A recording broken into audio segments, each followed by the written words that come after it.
All right, I think we are live. So welcome everyone to another Matt Maran Motoring live stream here on the Matt Maran Motoring YouTube channel. Hope you're all having a great weekend here, and thanks so much for stopping by. It's like all the other usual live streams here. We're gonna go for about 2 hours or so. We'll get priority answering. Then anyone does a super chat or a super thanks, as well as anyone who's a member there with the green usernames, they always get that priority answering. If you'd like that, there's a link in the description. And I see we have Corvette and Kevin and Vishal, Lanceloth, Chad, and Fazlin and Jedi and Luke and Red Leprechaun stopping by. Thanks so much, everyone. And Corvette starting us off here says, well, it's been 6 months with my dad's BMW iX X-Drive 50. I even did a 6-month update video on my YouTube channel. Nice. Well, hope it's treating him well. And yeah, time flies when you're having fun. So hopefully you're having a good time with that. And yeah, thanks for stopping by. And also, Kevin, good evening to you as well. And Vishal says, hello, his spot was a Porsche 928. Never seen one before. Wow, that's cool. That was your first time seeing one. Yeah, I guess in certain areas they're kind of rare. I've seen a lot over the years, but maybe it's just something that's more popular in the Pittsburgh area. Yeah, because I thought, today I saw something. I don't know if it was a 928. It might have been like the 964 or whatever, like the newer version of that. Anyway, I saw a few cool cars too. I'm trying now, of course, I'm forgetting what they were, but there was I saw an Alpha 4C Spider, which I very rarely see those. That was cool. And then not long after that, a Pontiac Solstice following along too. There's a nice Civic Type R I saw. And a couple other ones, but yeah, those are the ones off the top of my head. I think the 4C Spider is the highlight for me. And let me see, Chad, thanks so much for gifting a membership. I really appreciate that, and happy to see. Looks like someone new able to get the membership there, so that's awesome, and thank you again. And let me see, Lancelot says his spot this week was a black and gray C3 Corvette. Those are awesome. That's very cool. And Chad says, hey, Matt Chatters, I'm glad to be able to be here for this live. Only a few weeks left, and I'll be back to only 2 jobs with a better life balance. That's awesome. Well, I'm glad you got that light at the end of the tunnel to give you that motivation. And yeah, I'm excited for the better work-life balance for you. That's awesome. Fazlin says, how's your week been? It's been, pretty good. We had some friends visiting here. We got to hang out with, and because I want to reconnect with a few of Beth's older friends that we don't see too often. So that was cool. And otherwise, just keeping busy, getting ready for kindergarten here, our daughter being 5. So that's all the excitement, lots of school stuff being, inundated with emails after emails after emails and all kinds of stuff. So, but it's exciting times here and enjoying the last bit of the summer, even though it's doing its best job of trying to hold us back here with all these storms we've had. It's been lots and lots of rain, thunderstorms and stuff. They're also, by the way, saying we're supposed to get another thunderstorm here during this live. So if I happen to lose electricity and just drop out, that might be why. So, but hopefully we'll be good here for the whole 2 hours. But Chad says, saw a Hummer EV all black in the parking lot today. I always thought they were a cool way to spend a lot. I told the guy, nice truck. He thanked me. Then I saw his Marine tag, so it's Marine approved. Nice. That's awesome. Yeah, the Hummer EVs are cool. As long as they're driven responsibly, since they're so heavy, I love them, actually. I think if I had to have some gigantic thing like that, that would probably be the way I would go, too. They're a lot of fun to drive. And Jedi says, good evening, Matt and chat. Did anyone see the score Edmunds gave the new Lexus ES? Way higher than the NX and RX. I want to test drive the hybrid one day. I didn't see that.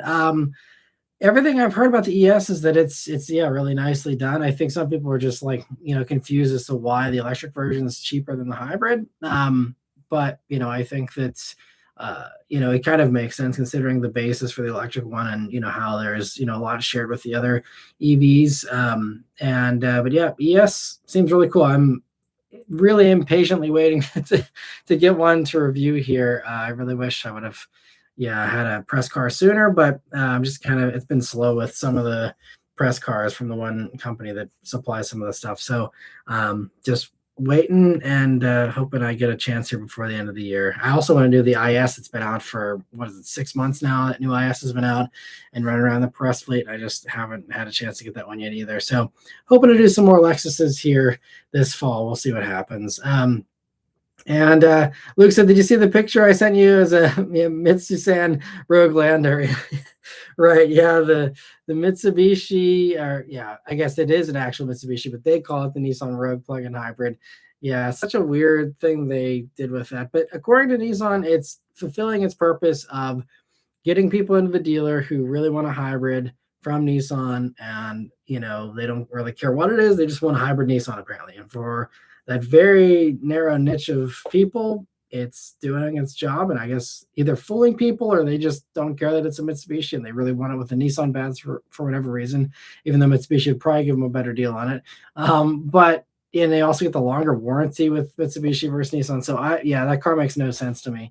But yeah, they're happy with the performance of it so far, and it's just a temporary thing. I think they're still on track for the new Rogue hybrid e-power thing to be this fall. So we'll have to see. But yeah, thanks for sending that picture, Luke. And also, he said that he loves the new ES hybrid. If I had a little more car budget, I'd be in the market. Yeah, they seem really promising. And I mean, I sat in one, I did a walk around on it last year. It was really nice as far as all that stuff goes. It's just the driving is the question. But, with Camry, hybrid basically for the gas version, I'm sure there's not going to be any surprises there really. And Red Leprechaun says excited for GV80 hybrid. Yeah, hopefully that comes soon. I don't, unless there's an announcement that I missed. I don't know when that's coming or what they're planning on doing with that, but hopefully that does come soon. And Tastebud says Car Week was nuts. Ferrari Luce for 40 million, F1 GTR for 35, F50 for 12, 458 Speciale for 1.5, WTF. Yeah, I just saw that today, that 40 million for the Luce. I mean, it was a charity auction, so it's all a write-off. So I'm guessing someone just really needed a $40 million write-off to get themselves under the tax cap they need to be under, or whatever the case is. I don't know. But if you're gonna, I mean, maybe the other ones were in charity auctions or something, but surely, yes, the Luce should have gone for less. So unless we are wildly misreading the high-end exotic market, there's something weird with that one for sure. Because even Rimac, which I always mispronounce. I guess it's supposed to be said Rimash or something. Anyway, the Navara, even Mate Rimac said, they're not really selling very many because people don't want that. And that's why he's kind of in the meantime playing around with the Bugatti stuff and taking that over and doing the Tourbillon and all that. And because that's what those buyers want. And so I don't know. I can't explain that, Luce, but I don't think it's because of desirability, despite a supposed bidding war that happened to get it up to that price tag. But yeah, all the other ones would obviously be much better buys for for exorbitant amounts of money. But hey, hope they enjoy the 40 million Luce. I guess they can brag that it's the most expensive one. Although I feel like a lot of people would just be laughing at them for it and not actually impressed. But anyway, Chad says, y'all don't forget to it'll give you a burnout graphic. Oh yeah, and that goes for any of the videos on this channel, or I think most automotive channels. But yes, if you hit the like button, you get a fun little burnout graphic there, which is fun that YouTube does that. So another little incentive to hit the like button. I appreciate the recommendation there, Chad. And let me see. Wits End Cottage says hello from lower southeast Michigan, or southwest Michigan. Sorry. Yeah, thanks so much for stopping by. Hope you're doing well. And Luke says I'm in South Carolina this evening. Very hot outside. I'll be in Georgia tomorrow. Well, yeah, stay cool there if they've got a heat wave going on. And yeah, it's all good down there. And Theodore says, what is your honest opinion about the four-door Mustang? And the most important question is it going to have a V8? It sounds, I mean, the prior rumors said, yes, it's going to basically share all the same powertrains with the regular Mustang because it's essentially going to be a stretched regular Mustang. But now, with the new report, it was saying it's going to be a hybrid V8.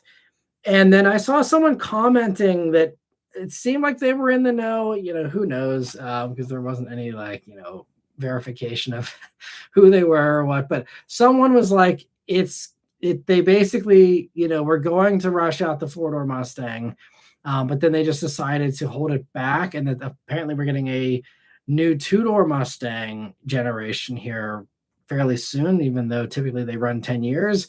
Since S650 was, not that different from S550, supposedly that's one of the things I saw, was that it's going to be the new Mustang supposedly coming here around like 2028 model year, and then 2029 model year is when we will see the four-door, and the four-door will share still a platform with the two-door, but it's going to be bringing in this new styling and these new powertrains, I guess, including maybe now the V8 will be hybridized, maybe exclusively. I don't know. Maybe that's why we're seeing this new engine combo that, it would be kind of odd to see unique engines for this vehicle if it's, sharing all the same stuff. Another commenter though said that they claimed that it was going to be all V6s and four cylinders, and there wasn't going to be a V8 option.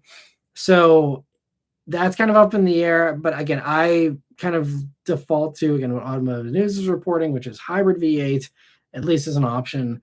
And then otherwise, going to the other engines that are currently in the Mustang. I mean, you could argue that they could maybe get away in the four-door to do, an EcoBoost 6. But also you see how that's going for Dodge with Charger. And I don't think Ford is going to say, oh, let's follow them with that, or anybody for that matter, based on how that reaction has been. Because, maybe Ford fans are a little more open-minded than Mopar fans, but you're still probably not going to win a whole lot of people over with that. So I think that they would be smart to stick with some form of V8, do the four-cylinder for people who don't care, which also would be a nice exclusive compared to the Charger, which doesn't offer that, at least for now. So I think that's the bet there. As far as my opinion on it personally, I'm excited for it. I think that, even when you go back to the 64 Mustang, in the very first few years there, like they had all kinds of mock-ups. They did a station wagon version. It was a two-door, but it was this two-door like shooting brake version. And they had all these different concepts of how to expand Mustang even back then. So, I think that it's kind of within, canon or whatever you want to call it for Mustang. And I think that, again, as we're seeing, I think, Ford reads the same rumor mills and has, informants and all that stuff, I'm sure, as well. Like, if you're seeing, okay, Camaro is going to be a four-door and, probably going to have a manual and a V8. And then you see, okay, you got the Buick coming, you got all this stuff. And then you already have the Dodge. Like, this is a space that's growing, and, Ford needs to throw their hat in the ring. And I think they have a strong position there and are, poised to do well in that segment. So I think it makes sense. And, yeah, I'm excited for it. I think the hybrid would be cool if they do it well.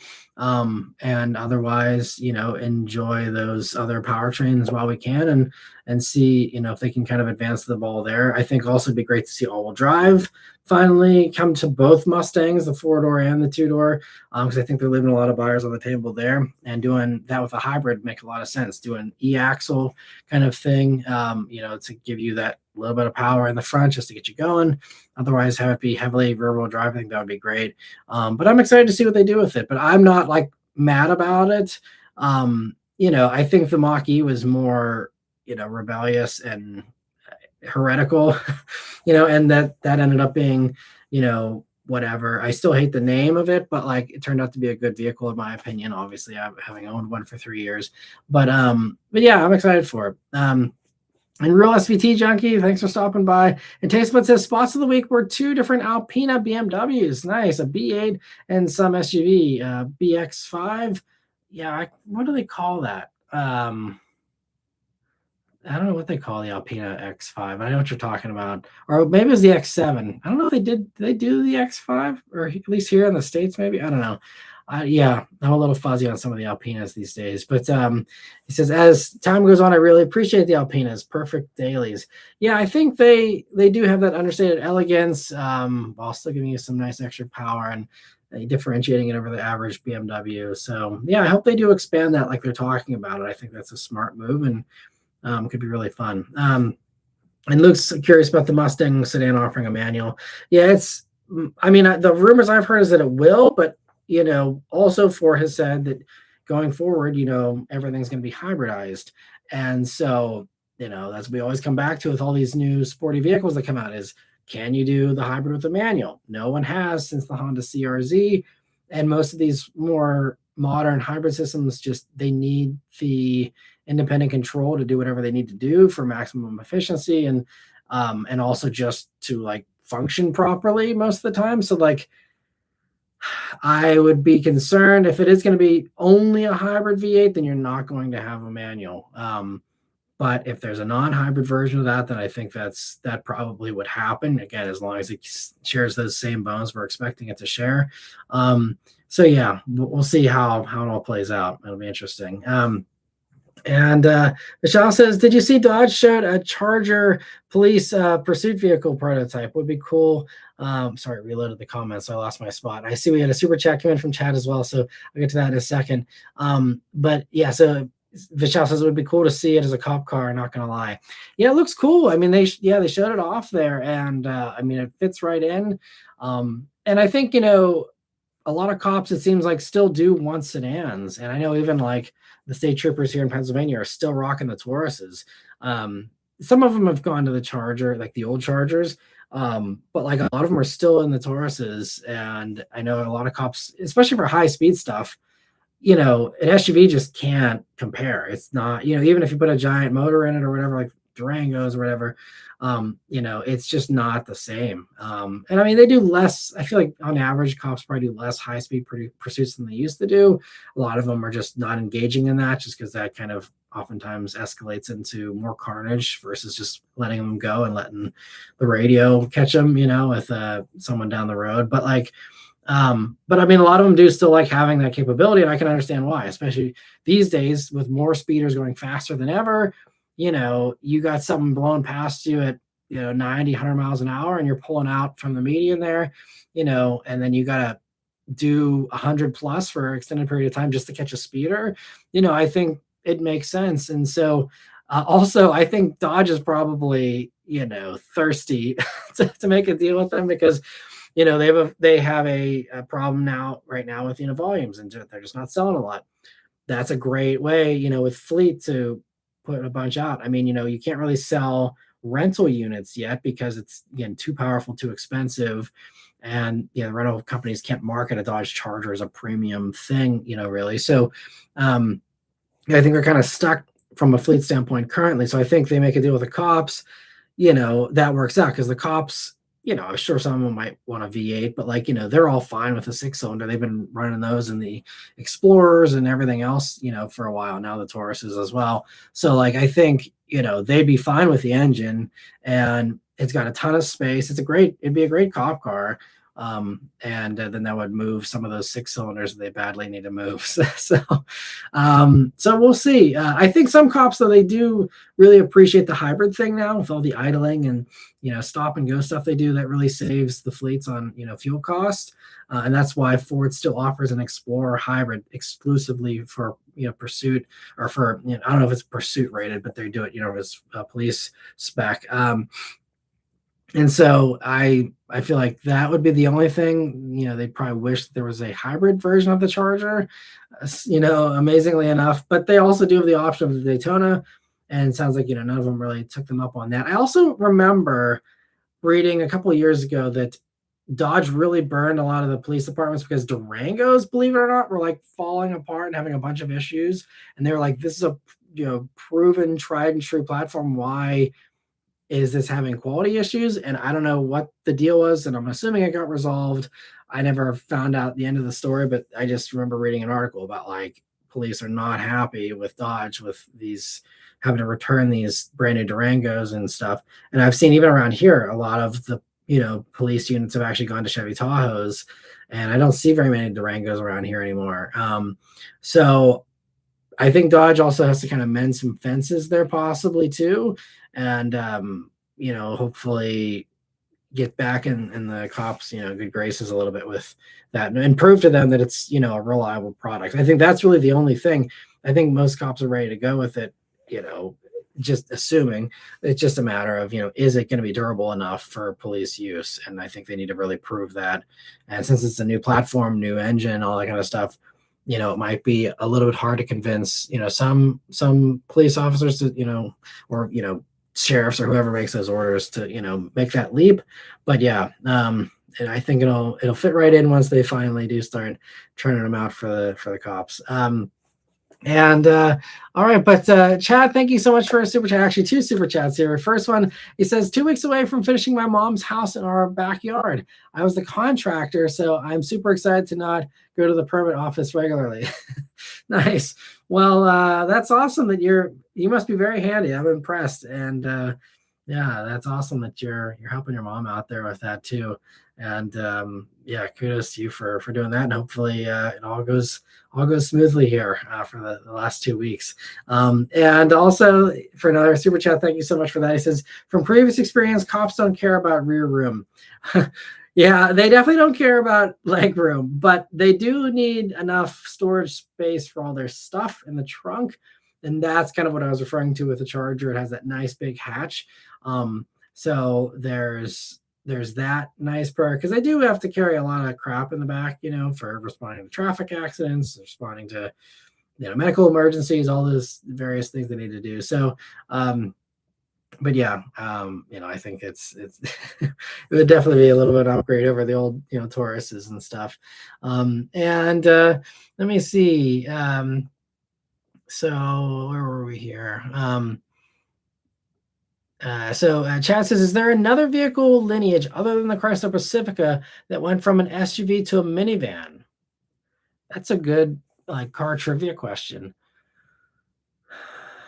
I feel like there's probably at least one or the other. I mean, you could also say, from SUV to mini. No one, I think, went from SUV to minivan, but you have of course, Mach-E going from car to SUV, and I guess Blazer was always SUV. We're going from one type of SUV to another type of SUV, but I don't think anything else went to minivan, because all the other stuff, was always minivans. Odyssey was always minivan. Sienna was always minivan.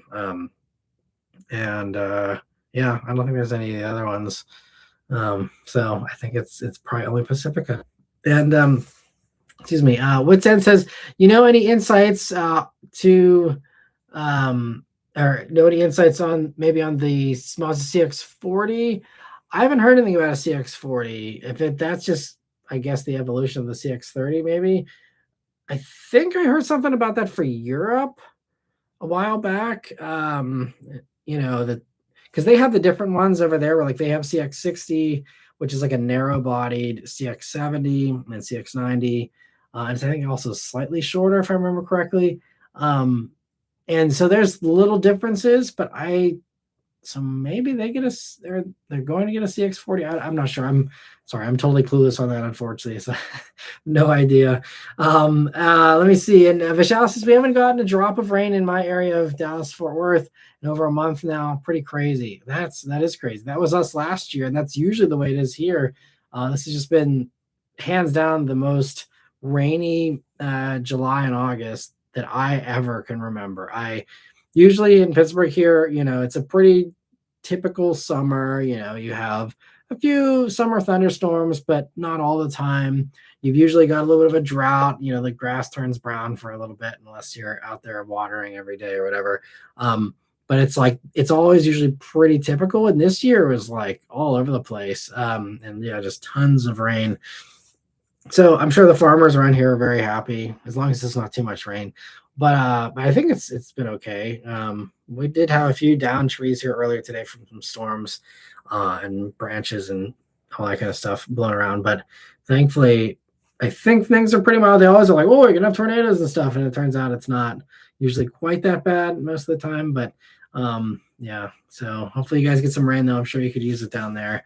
And maybe some of the stuff from this Hurricane Lala coming through Hawaii, maybe some of that will continue on across the country here. We'll see. And glad that that kind of the eye of the storm missed. It was just it got downgraded to a tropical storm. So hopefully, I know there was a few viewers in Hawaii, so hopefully they're holding up okay, and it hasn't been too bad for them there. But I know they're still going to probably get a lot of rain, so hope everything is good, because Hawaii, between those terrible fires they had a couple of years ago, and some of the other things they've had, I just feel bad for them. So hopefully they come through that one okay. And let me see. Luke says, "Oh yeah, talking about the drivers there once again." And let me see. Flip side. Thanks for stopping by. It says, "Great job, Matt. Keep it coming. Thanks so much for watching the videos. That's what allows me to keep them coming. If people stop watching, then I got to go find something else to do for a living." So, you guys continuing to show up helps me to continue to be able to keep doing these. So yeah, it's a beautiful cycle we go through here. So thank you so much for your support. Really, every view means more today than it ever has before, because it's hard to get views. There's more competition than ever. You guys got a lot of great options for awesome car content to watch these days. So I'm always humbled when anyone chooses to watch one of my little old videos here. So thank you so much. And last one says, Matt is the GOAT of car reviewers. I appreciate that, and I'm honored to be one of your favorites. And I'm just happy I'm still here to keep doing reviews and still able to keep doing this all these years later. And thanks so much for your support, Lance Swath, too. And Chad says, I was using your search for possible cars and saw a newer Fisker for cheap. Could buy it and make my own channel about the struggles. You could. And I don't know if I mentioned this in one of the past live streams, but whenever I was in New York City a few weeks back for the Audi thing, and I saw a ton of Fiskers, the Oceans. I saw probably close to 24. I mean, they're everywhere in New York City now. If you've ever been in New York City in the past year, I mean, they are like super common taxi car now, which I'm a little nervous about, because they did lock people in their cars and stuff a while back. So I'm not sure I would want to hop in one of those as a taxi rider. But like they're out there all over the place. So you could definitely get some support and camaraderie from the taxi drivers of New York. They could tell you all about the Fisker Oceans. Let me see. Neil says, always love the opportunity to catch your live streams. Well, thanks so much for joining. He says, I sold the Scat Pack, Hellcat, and Chevy SS. I now am low mileage 2023 Z01. Oh, that's awesome. I remember us chatting about that. So thoughts on the Z01 trade-in for a C8 Z06 in the future? Well, I mean, Z06 is the C8 Z06 is the first Corvette I've ever actually wished I could buy. Corvettes have never been my thing. They're fun. I respect them for what they are, but it was just never my thing. But that one is the first Corvette I've lusted after and really been like, man, this thing is basically perfection. So yes, if it were my money, if you can comfortably afford it, Z06, absolutely, I would take over any of the stuff that you've had previously, and I would take it over Z01 as well. With the caveat that engine, is a little temperamental, and it's the same as the GT350. Some people do have issues with them, but they're glorious engines and they're high strung engines often are like that, aside from maybe the 911 GT3 motor being pretty stout, it sounds like. Otherwise, a lot of these high strung motors is just kind of the way it goes. I mean, some people I think have done, pretty good miles on them already and haven't had issues. So, I just think it's a little more of a flip of the coin if, you are super worried about reliability. But, if you're just into the most amazing experience from GM ever, in my opinion, C8 Z06 is the way to go. And I would stop at Z06. Even if you have ZR1 money or you have ZR1X money or whatever. I mean, there's always going to be a faster car. But I think that Z06 is the perfect sweet spot. It gives you that amazing sound. It's still super fast. You have to worry about, your license kind of fast already. So, it's, you don't need to feel like you're missing out with Z01. I haven't reviewed Z01, so, who knows, maybe I would say something different if I had experienced that, but I just can't imagines anything, wanting more than what Z06 offers, honestly. It's an amazing car. You can go hear me geek out about it for half an hour in my review that I did a couple years back if you want to see all my thoughts in the moment in Z06. But Cliff Notes, it's a lot of me just saying it's like the best thing ever. So yeah, highly recommend doing that swap whenever you can, comfortably afford it down the road once you've had your fun with the Z01. Yeah, they're amazing. And let me see. Flipside says, when do you think we'll see a different variant of the Temerario? Probably fairly soon. I mean, because how long has it been now? We've been into it a couple years. I mean, I think the one thing that I'm still waiting on is, Lamborghini's been weird with not doing convertibles for these new gen cars. And supposedly the rumor is the Ruelto doesn't have enough chassis rigidity for some reason to do a convertible. I don't know why, and I don't know if that's true. That could be complete BS. But, if you see, there's like special one-off versions that are convertibles, and those seem to be Aventador based. So, I don't know what the deal is there. So, but normal logic would be like, okay, well, like we should have seen a Temerario in a convertible by now, and we haven't. So that's, aside from that, though, I think, you could probably see them do a Performante version or, Technica or whatever they want to call it, something like that, probably coming, fairly soon.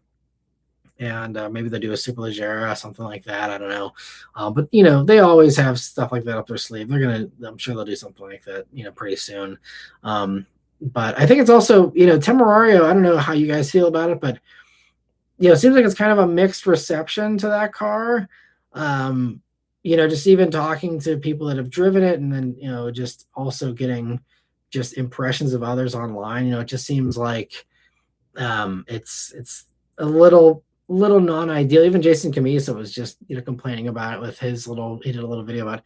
It has all these warning things and stuff. And it's, it always starts up silently every time. And, all these other things that they do. So I don't know. It'll be interesting to see what they do with that. But I think right now, obviously, Lamborghini is just focused on pushing Rualto SV and sticking with that. But yeah, and it might. I mean, I can't remember when Temerario come out, but I feel like they're due for something pretty soon. If they were to do something, beyond that, I think the time is pretty close to now, probably. And Chad says self-sealing tires should help the safety rating of a vehicle. Also, does the Blu-ray player play CDs? We didn't try a CD. I actually didn't have a CD handy in the Pacifica to try a CD, but I mean, it's a drive that plays discs. So yes, I would assume it would. Now, whether it would only play for the rear passengers or if it would put it through all the speakers, I don't know. Because when I was going through sources, I don't recall there being a CD player source. So I'm not totally sure. That's actually a very good question. As far as the self-sealing tires, I agree about the safety rating. I think the reason why I was, really making it a point to emphasize that in my Pacifica review is just that it is like truly a game changer for anyone who, is anxiety prone like myself, or is just, from a safety standpoint, if you have a family in the car, or if you're, someone who can't change a tire, or, especially I'd say, for women, if you're driving alone or something and, it's the middle of the night or something like that could be a really scary situation. And to know that you're always going to be able to keep driving, I think it's like 85% of the time. So it's not perfect, but like you will most likely, even if you run over a nail or something, you'll be able to get to your destination safely. And I think especially these days, we see so many people getting rear-ended on the shoulder while they're working on a car or something because everyone's, got their phone, straight in front of their face and have zero interest in driving. So like, I think that like being stopped on the side of the road is more dangerous now than it ever has been. And, again, just in the world we live in now, especially if you are someone who, a traffic, or stopping to, have a flat tire could be a really dangerous situation for you. Like, it's huge. And I don't know why self-sealing tires aren't on everything by now. Like, this should have been one of those, like, hey, we like build a better mousetrap. Let's make all the mousetraps like this. Like, I don't know why every tire isn't self-sealing at this point. We've got run flats, and a lot of the Europeans, especially, come standard with run flats pretty often these days. But like, this is even better than run flats. So like, I don't know why everyone hasn't done this. I know Michelin has it, and like our Lyric has the self-sealing tires, which is one of the things I love about that car as well. But Michelin does that one, and then I think there's that one for Pirelli, and I think those are the only two. But yeah, I think that is being extremely undermarketed. Like, I think they're really underestimating the power of telling people you basically never have to worry about a flat tire ever again, outside of some crazy blowout, or some insane piece of thing in the road that slices your tire in half or something. Like, other than that, like, you never have to worry, and that is huge, I'd say. And maybe even if you're not like worried about it or anything, just like, it's an inconvenience, you don't have to deal with that. And so even if you're not that worried, it's just like, hey, I never have to worry about being late for work or whatever, like, it's just nice in all the ways. So yeah, I love that. And I think, honestly, like, going forward, if I have to buy tires for myself, for especially a family vehicle, like, it's something I'm going to look for and make sure, if it doesn't have it, then I find a car that's used, that's got worn out tires, so I can install those, and put my own set on instead. Because yeah, I think it's great. But let me see. Luke says, I've been seeing a good amount of Toyota Crowns lately. I guess they're finally catching in. Interesting. I see the Signias, but I don't see the regular Crowns still very often. I actually did an article for CarBuzz about this. The units, they're not selling a lot of units still. But I think part of that is also just the supply. They just don't make very many of them. And so you can't sell a car that's not on the lot, or a car people know nothing about. And they haven't marketed that car. So it's just, the odd, ugly duckling. I think it's a nice looking car, but it's just that weird car in the corner that no one knows what it is or why it's there or whatever. And that's why, unless you are an avid shopper, you don't know anything about it. And so it kind of goes under the radar there. Let me see here. Also, I saw the gift that came in there, the little jewel thing or whatever. So thank you for, I think it was Vance that sent the good trophy for 1,000 jewels. So thank you so much for that. Appreciate it. Let me see here. Where were we?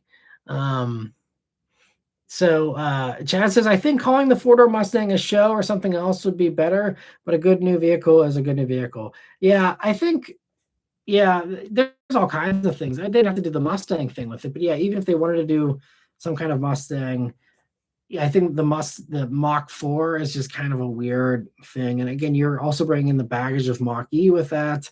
I think just leave the Mach thing alone, unless you're going to do Mach 1. Otherwise don't bother with that again. But there's a bunch of things. People say they could call it like the Thunderbolt, so they could call it, because that was a historical Ford name. Thunderbird, someone even suggested, if you want to get away from the Mustang thing. But it seems like, I don't know why this is like, I don't know if all these car company CEOs or executives all went to like the same TED Talk or conference where they're all like, you have to cling on to the names that people recognize or something, because like Mitsubishi's terrified to like launch a vehicle that doesn't have the Eclipse name attached to it. Ford feels the need to have everything be a Mustang, have everything be a Bronco, or have everything be, some form of F-150 or whatever. Like, it's always like, you can't do anything new. I mean, at least Ford did the Fathom, which is, something new, but like, it seems like, same thing with Chevy.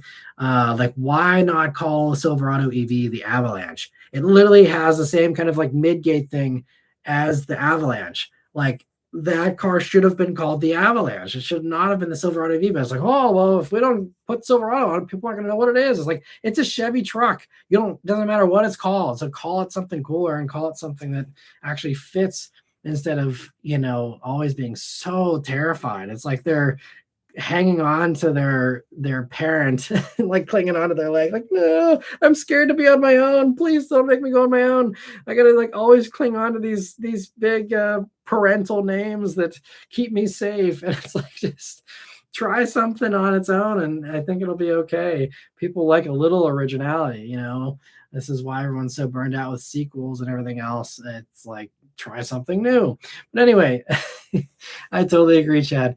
And Corey says I should have just bring back the Falcon nameplate. I agree. That's another thing people were saying. Yeah, for the four door is just call it the Ford Falcon because if you know, especially your Australian car history, Falcon, was an awesome icon there for decades, and it was a four-door, muscle car essentially. And then even going back historically here in America to the Falcon nameplate, which preceded the Mustang, but the Mustang was on the Falcon platform. So you're really like right in the wheelhouse there with that one. And Falcon was an affordable, fun little sedan. And it wasn't, the muscle one really. I mean, you could get a V8 in it, but that was just the 60s. But like, it wasn't like the Galaxy 500 or anything, which also could be a name they could use. But like, they just decided to, do something, it sounds like just iterative with Mustang. But yeah, like Falcon would be a great name. I'd love to see that back. And it's also a cool sounding name, the Ford Falcon, just like that would rock, So yep, another good one there, Corey. I agree. And Vishal says XB7 is the Alpina X7. Okay, thank you. I appreciate it. Yeah, I was blanking on that. And Wits End Cottage says, do you think the Mach-E will go away once the Mustang sedan arrives? I don't think it will be.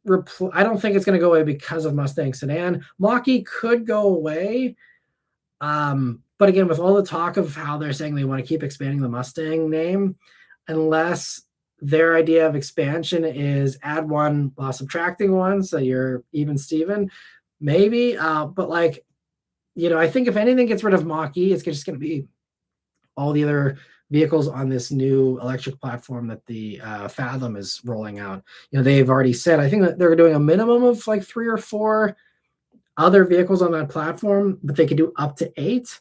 And I know that like Ford executives in the past year here have said that one of them that they had planned was actually going to be an electric little 4-door sedan that would be rear-wheel drive. And so I think that's still possibly one of the ones in the cards.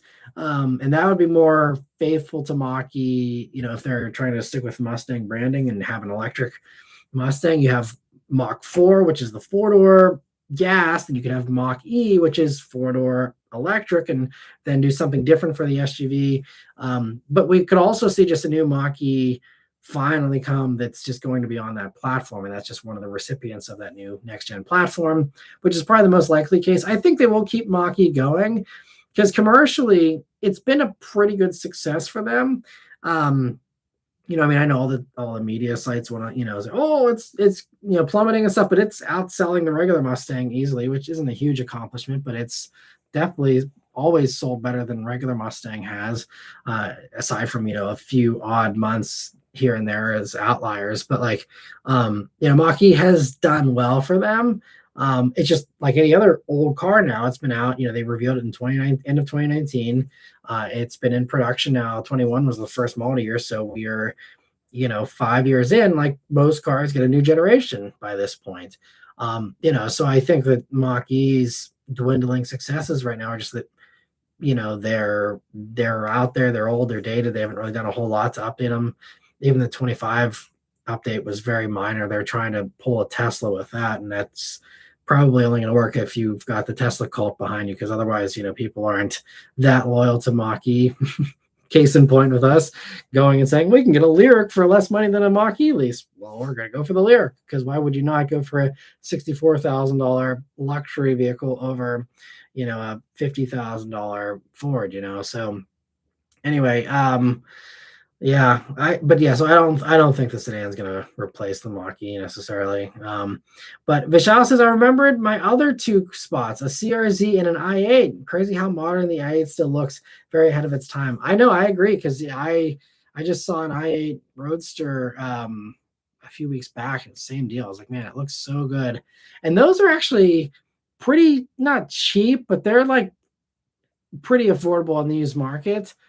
And yes, I know for a lot of people it's not that exciting because it's the 3-cylinder, hybrid thing and stuff. So it's not the typical supercar experience, but you have the doors that go up. You've got a great looking vehicle that these days is going to be great on gas, which is very nice. And you still get that special feeling in it, I'd say. I reviewed one a while back. I loved it. I thought it was great. Yeah, it's actually pretty cheap on maintenance and stuff too because it's got skinny tires, so even tire replacements are cheap. It's just yeah, it's a great little car. Just not a lot of interior storage space, so it's not super practical. But as long as you don't care about that, if you're okay with like Miata levels of practicality, essentially, then it's fine. But other than that, yeah, it's a great car. And Luke says if they offered the 5.0 in a manual, I'd be in line. Big manual V8 sedan. That would be really cool. I'm my bet, just because I know Jim Farley kind of gets it as far as the direction of the car industry and stuff. I'm my guess, especially once Automotive News said hybrid V8, that kind of cemented what I'm guessing is the direction, which is again, they're going all hybrid, which means probably the end of the manual. They might still offer it, um, but I don't know. But my guess is it's going to be just the hybrid V8 with an automatic. Still a V8, and I'm sure that's going to be a big thing that they underline whenever they roll it out. But I'm thinking that yeah, that's probably going to be the way it's going to go. But I'd like to see the manual. We'll see what happens. And I can't imagine them getting rid of it in the sedan, or sorry, in the coupe. So I don't know. We'll have to see. It'll be very interesting to see how Mustang evolves. Um, and Chad says, I just put wider tires on the i8, but it's cool looking in carbon fiber cabin. Yeah. Yeah. The wider tires would probably really give you a nice improvement in handling. But honestly, because of the way they engineered it, it wasn't bad on the skinny tires. I'm sure if you pushed it more, it'd probably be a little bit, leaving more to be desired there. But the second you put wide tires on it, you're going to kill the efficiency like any vehicle. I mean, even there's a guy who does a lot of miles, and he posts on Reddit like his, how many MPGs he gets and stuff. He has a Prius, and even just swapping onto a different tire that wasn't the OEM Prius tire, he went from like 57 MPG down to like 49 or something. Like it's crazy how tires make a huge difference in efficiency. So that'd be the only thing you'd be losing there. And also, Chad, thanks so much for giving another membership. I really appreciate it. Happy to see that Vayetzi was able to get that. And I see he paid it forward there. And he also gifted a membership here to Darnell Walton, who's another viewer here who always is here. And I see he's in here tonight. So I'm glad that YouTube's actually giving memberships to people that are in the live streams here. So thank you both for your generosity, though. I really appreciate that. And happy to see you here, Vayetzi, as well. And let me see. Where are we? So Luke says the new Charger sedan would be an awesome cop car. The thing they could pit maneuver with how heavy it is. That's true. They would make very good battering rams for sure. And Michelle says it would also put that Hurricane engine to the test being used in a cop car. That's true. That would be a good way to improve the reliability. I'm sure cops just wouldn't want to be guinea pigs for that, but yeah, that's a good point. And maybe that would incentivize Dodge to give them an extra sweet deal on them to get them out the door, get them out in the field, and work out some of the bugs. Yeah. I think the Hurricane motor, it's been in the trucks, the Rams, for a couple of years now. I haven't heard about any terrible issues. It certainly sounds more reliable than the Tundra motor currently. So because I've heard less about the Hurricane for sure than the Tundra. It's just that's the one to avoid, it seems. Although that may be overblown, but lots of people, that's the full size, motor to avoid. So Hurricane's probably okay, but yeah, only time will tell. Let me see. Simon, thanks for stopping by. Says I just finished both your videos of the Mustang EcoBoost 10 years ago and now. That's awesome. Well, hope you enjoyed them. And I missed the manual in that car, as you probably saw in my most recent EcoBoost review a couple of years ago. That 10-speed auto, I still don't love it. It just needs better programming, and they seem to have zero interest in doing better programming. So it is what it is. But otherwise, EcoBoost is a great car still. Michelle says, in my area, majority of cop cars are Tahoes, occasionally Explorers, and previous gen Charger. I've only seen 2 Durango PPVs in my time here so far. Interesting. Yeah, it seems like the Tahoes are really doing big business with the police forces recently. And that one other guy says, Charger and upcoming American sports sedans need to become police fleet vehicles. Suburban police buying new crew cab F-150s for duty is absolutely nonsense. Yeah, it is kind of weird going to trucks and stuff. And yeah, I agree. I think having the regular cars is at least from a nostalgic standpoint, it's the more proper way to go about it. But um, yeah, it'd be nice to see them not have gigantic vehicles. But I can understand again these days why, with everything else being so heavy and doing those pit maneuvers and stuff. It's a little harder to do a pit maneuver in a Cybertruck or something if you've got something small. You need to have something big as well. So we'll see how they continue to buy in the future. But Chad says, I figure those mildly bad storms prepare us for the big hurricanes, so you have less downed trees and ripped power poles at once. That's true. Yeah, it's certainly nice to if you've gotten used to that, you have everything kind of storm proofed a little bit better, and and also it's just more organized. Like even I know like my buddy in Virginia, the Virginia Beach area. They have like hurricane evacuation routes, and like it's all kind of pre-planned because they were kind of used to some of those in prior years, and so it's a lot less chaos versus other places that don't get them as often, that maybe it's a little more disorganized. But anyway, Vishal says, agreed. As a 2000s kid, I remember the Crown Vics when they were the cop car. These SUVs and trucks as cop cars just aren't the same. I agree. I'd like to see the sedans come back as Crown Vics. That was it for a long, long time. And the other guy says Tahoes for urban police duty are also silly. Generally, anything body on frame is not ideal compared to unibody. Yeah, I agree. And he says, my very elderly neighbor has a perfect maroon Grand Marquis. Hoping I can snipe it one day. I would treat it well in some creative sense. That's fun. Yeah, it's always fun to see those elderly people with their pristine cars. I saw something like that the other day. What was it? I saw something. I'm like, man, that has got to be the nicest version of that car it's in existence right now. But I can't remember what it was. Man, I wish my memory was better. There was something unimpressive, but just like it's like, wow, like that's the cleanest one of those I've seen in a long time. But another vehicle just jogged my memory that I did see today that I haven't seen in a long time is the Scion IQ. So the little like smart car competitor thing. There was one of those I saw today, and it was in kind of not the best shape. But the funny thing was, it was a Scion IQ that had the like black bra thing on the front end of it, which like people quit using those a long time ago for the most part. But had one of those on the front. I'm amazed someone even made one of those for that vehicle, honestly. But they had one of those, and they had like steel wheels in the front and then alloys in the back. It's kind of interesting, but I haven't seen an IQ in a while, so that was a fun one to see. I actually see more smart cars around here than I see IQs, so that was funny to see that. But let me see, and GR Corolla here, so I take a drink. Cheers, everyone. And let me see. Chad says in New Orleans, they used to have Cavalier cop cars. Really? I didn't know that. There are still a few smart car ones, easier to get through the streets, I guess. Yeah, well, I know like every time I'm in New York City as well, they still do have a few of the why am I blanking on it? I mean, they have now the Bolts. They have the Chevy Bolts, but before they still have some of the what is the Ford? It's the C-Max. They've still got a few C-Maxes running around as meter maids or whatever, giving people tickets and stuff and directing traffic. But now they've gone to the Bolt, and the Bolt's a great, like that's the perfect car. I love that a lot of these cities are like very practical about like, hey, like this is all we need. Versus Pittsburgh here, there are these giant Explorers, in an urban setting. It's probably a little overkill most of the time. But I never knew about a Cavalier cop car. That's awesome. Thanks for sharing, Chad. And Vancy says, hey, Matt, saw two DBXs an hour apart. Very nice.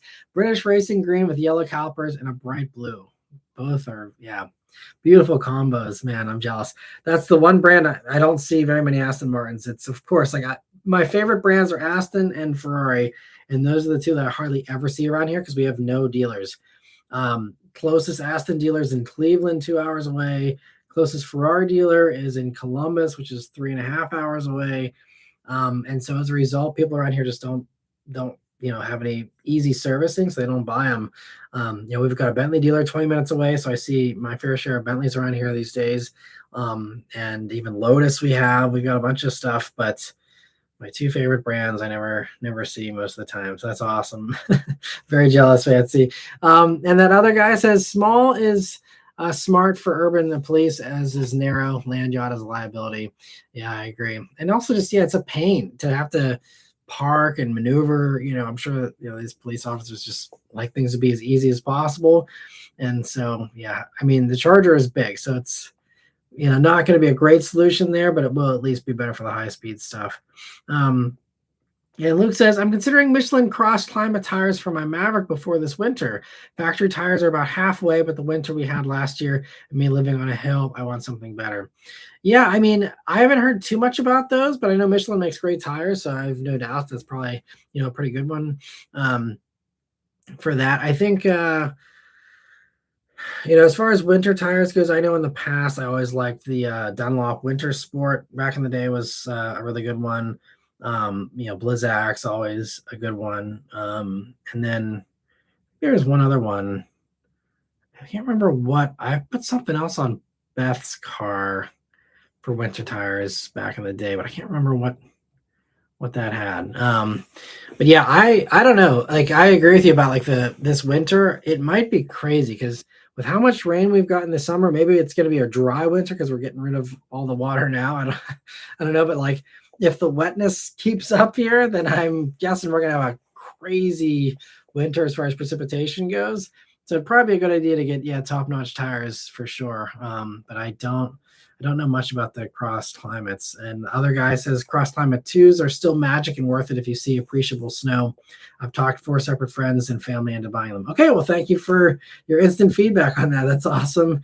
And glad you're able to enlighten them better than I was with that. So that's great. And Chad says, Motor Week showcased a driver's ed program called Brakes, brought about from a racer that lost 2 kids from a crash. It teaches for more extreme experiences. Thoughts? I think that's great. Any driver education is a fantastic idea, and I highly endorse any and all of it. You can never have too much driver education. And I think just education in general. If you're willing to learn about anything, like that's always the right choice if you have the time and the money to do it.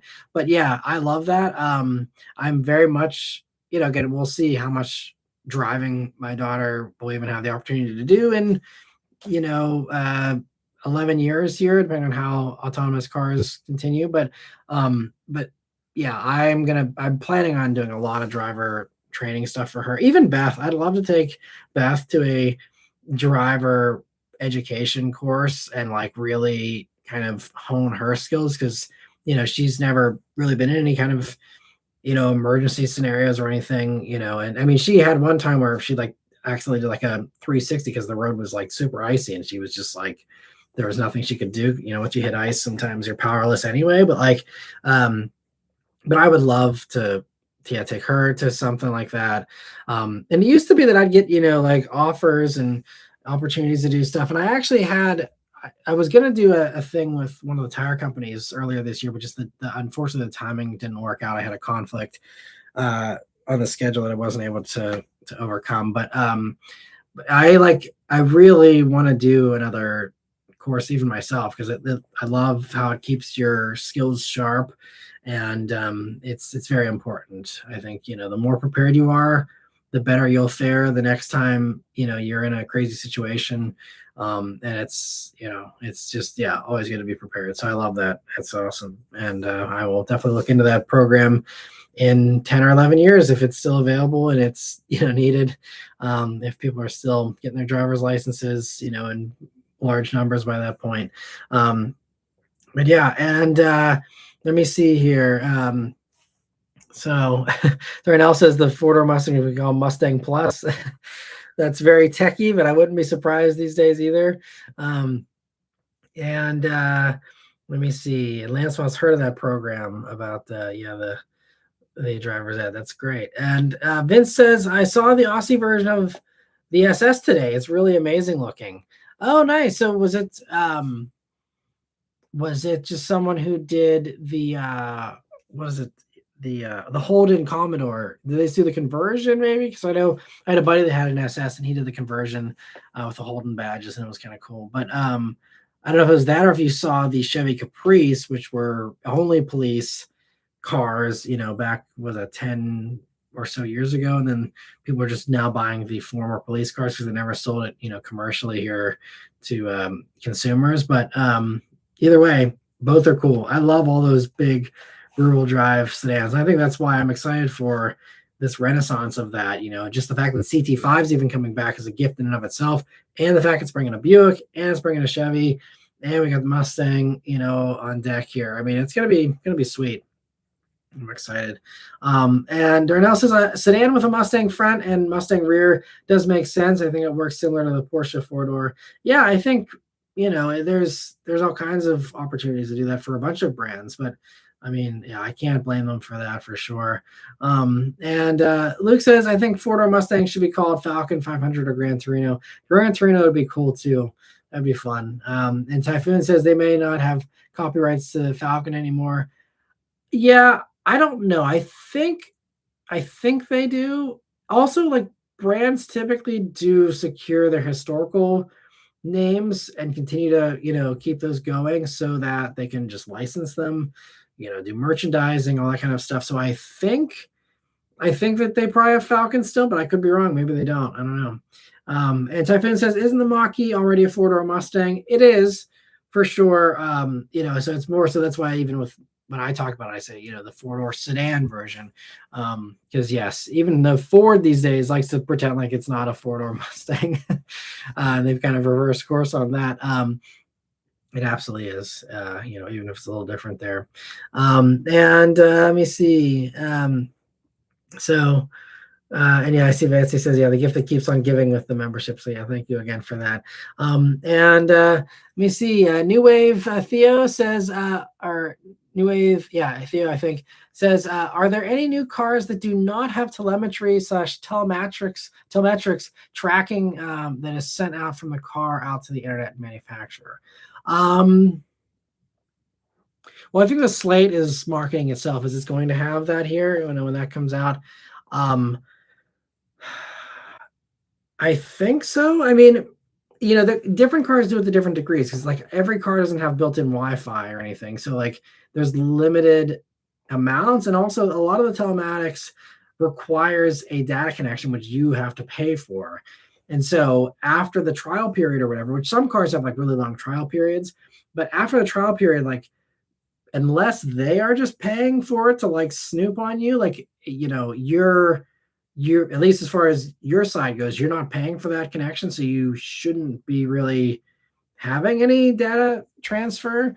And I don't think car companies would just turn that on for free for their own purposes, because otherwise they wouldn't be trying to charge for the telematics that these cars offer.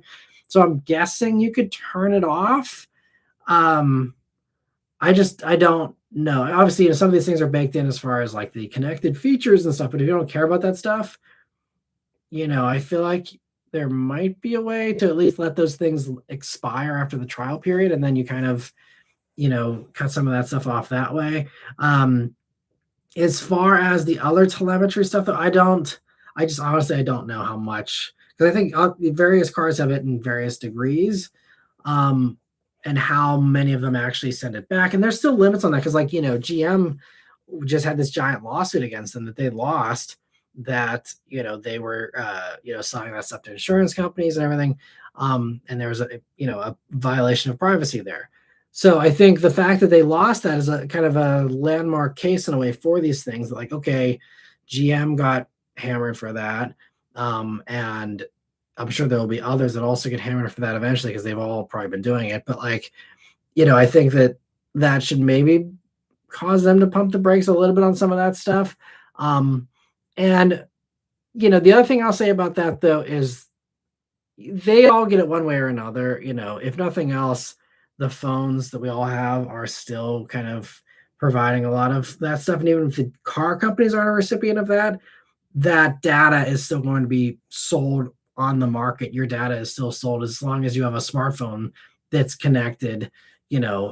Any goings and anything you're doing is always going to be tracked still, and that's just the world we live in now, and I don't love it either. But I think the anger towards other vehicles or devices and things that do that, it's like, well, your phone's been doing that, so I mean, your phone knows how fast you're going and all that kind of stuff. Now, again, how much it actually transmits that data to others, depends. And I know, a lot of car company or a lot of insurance companies are trying to just get people to volunteer that data with discounts.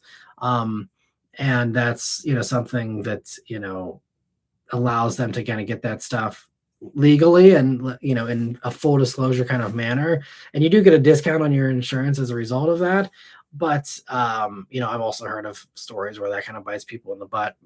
If they have that stuff on in the car, and then the car insurance company says, "Oh, well, you were in an accident, but according to our data, you were doing this, out of the other." They claim they don't use that stuff against you, but who knows really? But yeah, but I don't have a good answer for you. That would actually be a really good thing to research. That's just like one of those topics that takes a ton of time to dig in and research, and probably would actually require lots of emails to PR reps, because a lot of these companies, they don't really say, in a media presentation or even in a spec sheet, like how that stuff works, what they do with it. No one really knows very much. So you need like a actual investigative journalist who's got a week to, harass every PR rep, in existence, and try and figure out, okay, what do you guys do with this stuff? How does this work? And really dig into that. It's just, that's one of those things I don't have time for.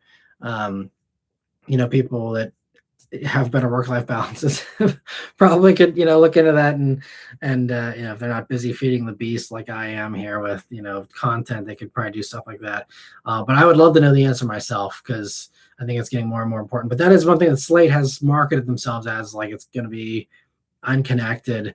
And I think that's going into the future going to be a very, valuable thing to market. Now, again, I think because of your phone, because of Flock and all the other stupid crap out there, I'm sure it's going to have a limited effect, but even just as a marketing thing, it'd be very valuable marketing to just say, well, even if everyone else is spying on you, your car isn't, and a little consolation prize to help things to feel a little bit less insane in this 1984 world we're living in here. But anyway, let me see. That other guy says, I wonder if hybrid Ford V8 would drop the displacement for a little more efficiency, like a 4-liter V8. Yeah, and there was rumors a long time ago that they were working on a, like turbo or twin turbo V8, and just kind of going after the Europeans, because like all the Europeans have kind of all agreed now, if you do a V8, it's always a 4-liter V8. It's always twin turbo, hot V setup, typically. But they've all kind of arrived at like 4-liter is where you are at if you're trying to, still do the V8 thing with some efficiency. But it's gonna be really bad if they do anything other than the Coyote. Or bigger than Coyote. Like if you go for Corvette's line of thinking, where you say, let's make it bigger, then then you have no one complaining. But the second you downsize, it's going to be pitchforks and gnashing of teeth. So but Ford's done that before and told people to deal with it. Mach-E and others, as examples of that. So I don't know, but yeah, I'm guessing if they were letting the engineers lead, it would probably be a 4-liter for the hybrid one, for sure. And Darnell says S550 really was peak enthusiast Mustang. I think it kind of was, because S650 is so iterative that it's not, to me, it's kind of lumped in with S550. It's just more expensive. But S550, it's still such a great buy on the used market. Still has all the modern conveniences, modern safety, everything else you want, modern comforts. And it's got, the restrained tech, but it has the tech. It's got the great powertrains you want. It's just, that's great. I think S550s are going to really, age well, as far as like they probably will always be a little more desirable, in my opinion, than the older Mustangs. Especially the generations where, they're going to be super outdated with tech and everything else. I think S550 might have some staying power. Maybe I'm biased, as someone who drove them for what it was almost 10 full years of S550 Mustangs, from the start of the EcoBoost in the fall of 2014 to the end of bullets and the spring of 2024. So I almost made it 10 years of S550 driving. So yeah, 9.5 years of that though. And let me see. Vishal says, did you see the RDX hybrid concept? The front end looks very Buick. Yeah, so they actually revealed that several months ago. I did a video, a rant on that whenever that came out. It came out alongside that Honda sedan that some people think is Accord, I think is Civic. But they revealed those two at the same time. So that's old news. I know that like Sophion was able to finally do a hands-on video on that, so that maybe made it new for some people. But that's an old, well, not an old concept, but it's been out for several months now. But I think it looks pretty good. Yeah, the front end is fine. It's not super distinctive. Yeah, the back end though, I think is pretty distinctive. And also it's kind of surprising just how big it looks. It almost looks MDX sized. But yeah, I think it's gonna be great whenever it finally comes in 2 years or whatever. But it just, they're so slow. It's like I think it might be a little too little too late, but we'll see what happens. You see, and Jordan, thank you for sending the high five there with the jewels. And Typhoon says, are they bringing back the Focus RS? I don't think so. If they do, the only way, I don't think that Focus is coming back at all. If it were to come back, it's going to be on the electric platform as another one of the affordable little things. If they want to say, okay, we have an affordable truck. There's also talk now there's going to be an affordable SUV on that platform, and also a regular gas like Ford Escape comeback that's going to happen. That's going to be a $25,000 little crossover as well. And then but so if they were to do a Focus RS, I'm saying it's going to probably be electric, and it's going to be on that new platform if they were to do it. But I don't think they're going to do it. I think they're open to sedans if you're talking Mustang sedan, and maybe again this little other four-door thing, which could end up being called Falcon or something. But I don't think that actually, what, that just clicked in my head. We've got Fathom. Maybe this is the start of a pattern, because when you think about, at least here in the States, the Falcon from the 60s was a small little rear-wheel drive, affordable, important to note, sedan. Falcon, Fathom, pretty close neighbors there as far as names goes. I'm sorry, I'm just realizing this right now in real time. All right, I'm putting my money on Falcon is the name for the little rear-wheel drive four-door electric thing that they come out with. You heard it here first in August of 2026. We'll see if we can come back to this in a couple of years, or maybe in a year or so. We'll see. But yes, that would be, I think, what you get first instead of Focus. But I could be wrong. And Jimmy says, been watching your videos for over a decade now. Keep up the great work. Well, thank you so much, Jimmy, for that. I really appreciate the 10 plus years of support there. That really means a lot. And I hear that quite often from people, which is always humbling, because it's amazing how many of us have kind of grown up together here and witnessed this crazy transformation of the car industry from the another second golden age of muscle and the debut of Hellcats and all that, to the craziest performance stuff we have these days, and just how much everything's changing. It's been a wild ride. So thank you so much for joining me on that, and hope you continue to enjoy the videos here for a long time too. Let me see. I see PB Recipe. Thanks for stopping by. And let me see. Tim Miner says, shout out to the IQ's cousin, the Aston Martin Signet. Yeah, the Signet's awesome. Never seen one of those ever. Obviously they didn't sell them here in the States, but even when I was in the UK back in 2018, never saw one there either, unfortunately. Philip says, I saw a Dodge Daytona pickup truck. It had a big wing on the back and has Hemi painted on the sides. What a trip that vehicle is. Yeah, that was that for the was it like 2005 to 2010 kind of generation Ram or something? I know what you're talking about. Yeah, they did that, and people loved it though, because I think again people were just in this drought of performance vehicles, and then to have all this stuff come back, people just were welcoming it all with open arms. At least I remember it being mostly positive, aside from the people that were really mad about Charger being a four-door when that came out. But other than that, it seemed like it was all positivity for the most part. And I'm not paying 42 grand for a Prelude. Says, had a former coworker who bought an IQ brand new. Wow. He was 6'8" and surprisingly fit in it well enough to buy one. That is impressive. Wow. I mean, they're pretty tall, but you would think you can't really slide the seat back that far, that you'd kind of have a problem with the steering column or something. But That's impressive. That's a fun story. Thanks for sharing that. That's man, that's wild. And the last one says GR Corolla versus Holden Ute. Well, cheers to that. I will take another drink to your GR Corolla mention there. And yeah, the Utes are awesome. I'd love to see that come back too. Also, I'd love to see Australian manufacturing come back because that was a huge blow to their economy whenever GM killed the Holden brand over there. Ford pulled out with the old Falcon and just so rough to see because they were, I mean, they just made awesome cars and just decimated, that whole huge chunk of the Australian auto industry. So anyway, but let me see. Vishal says my aunt who works at Toyota had to send her Grand Highlander in for body work due to backing into her garage door leaving for work one day. She got a Nori Green GX as a loaner. So jealous. Oh, that's awesome. And also thanks Jordan for the gift there.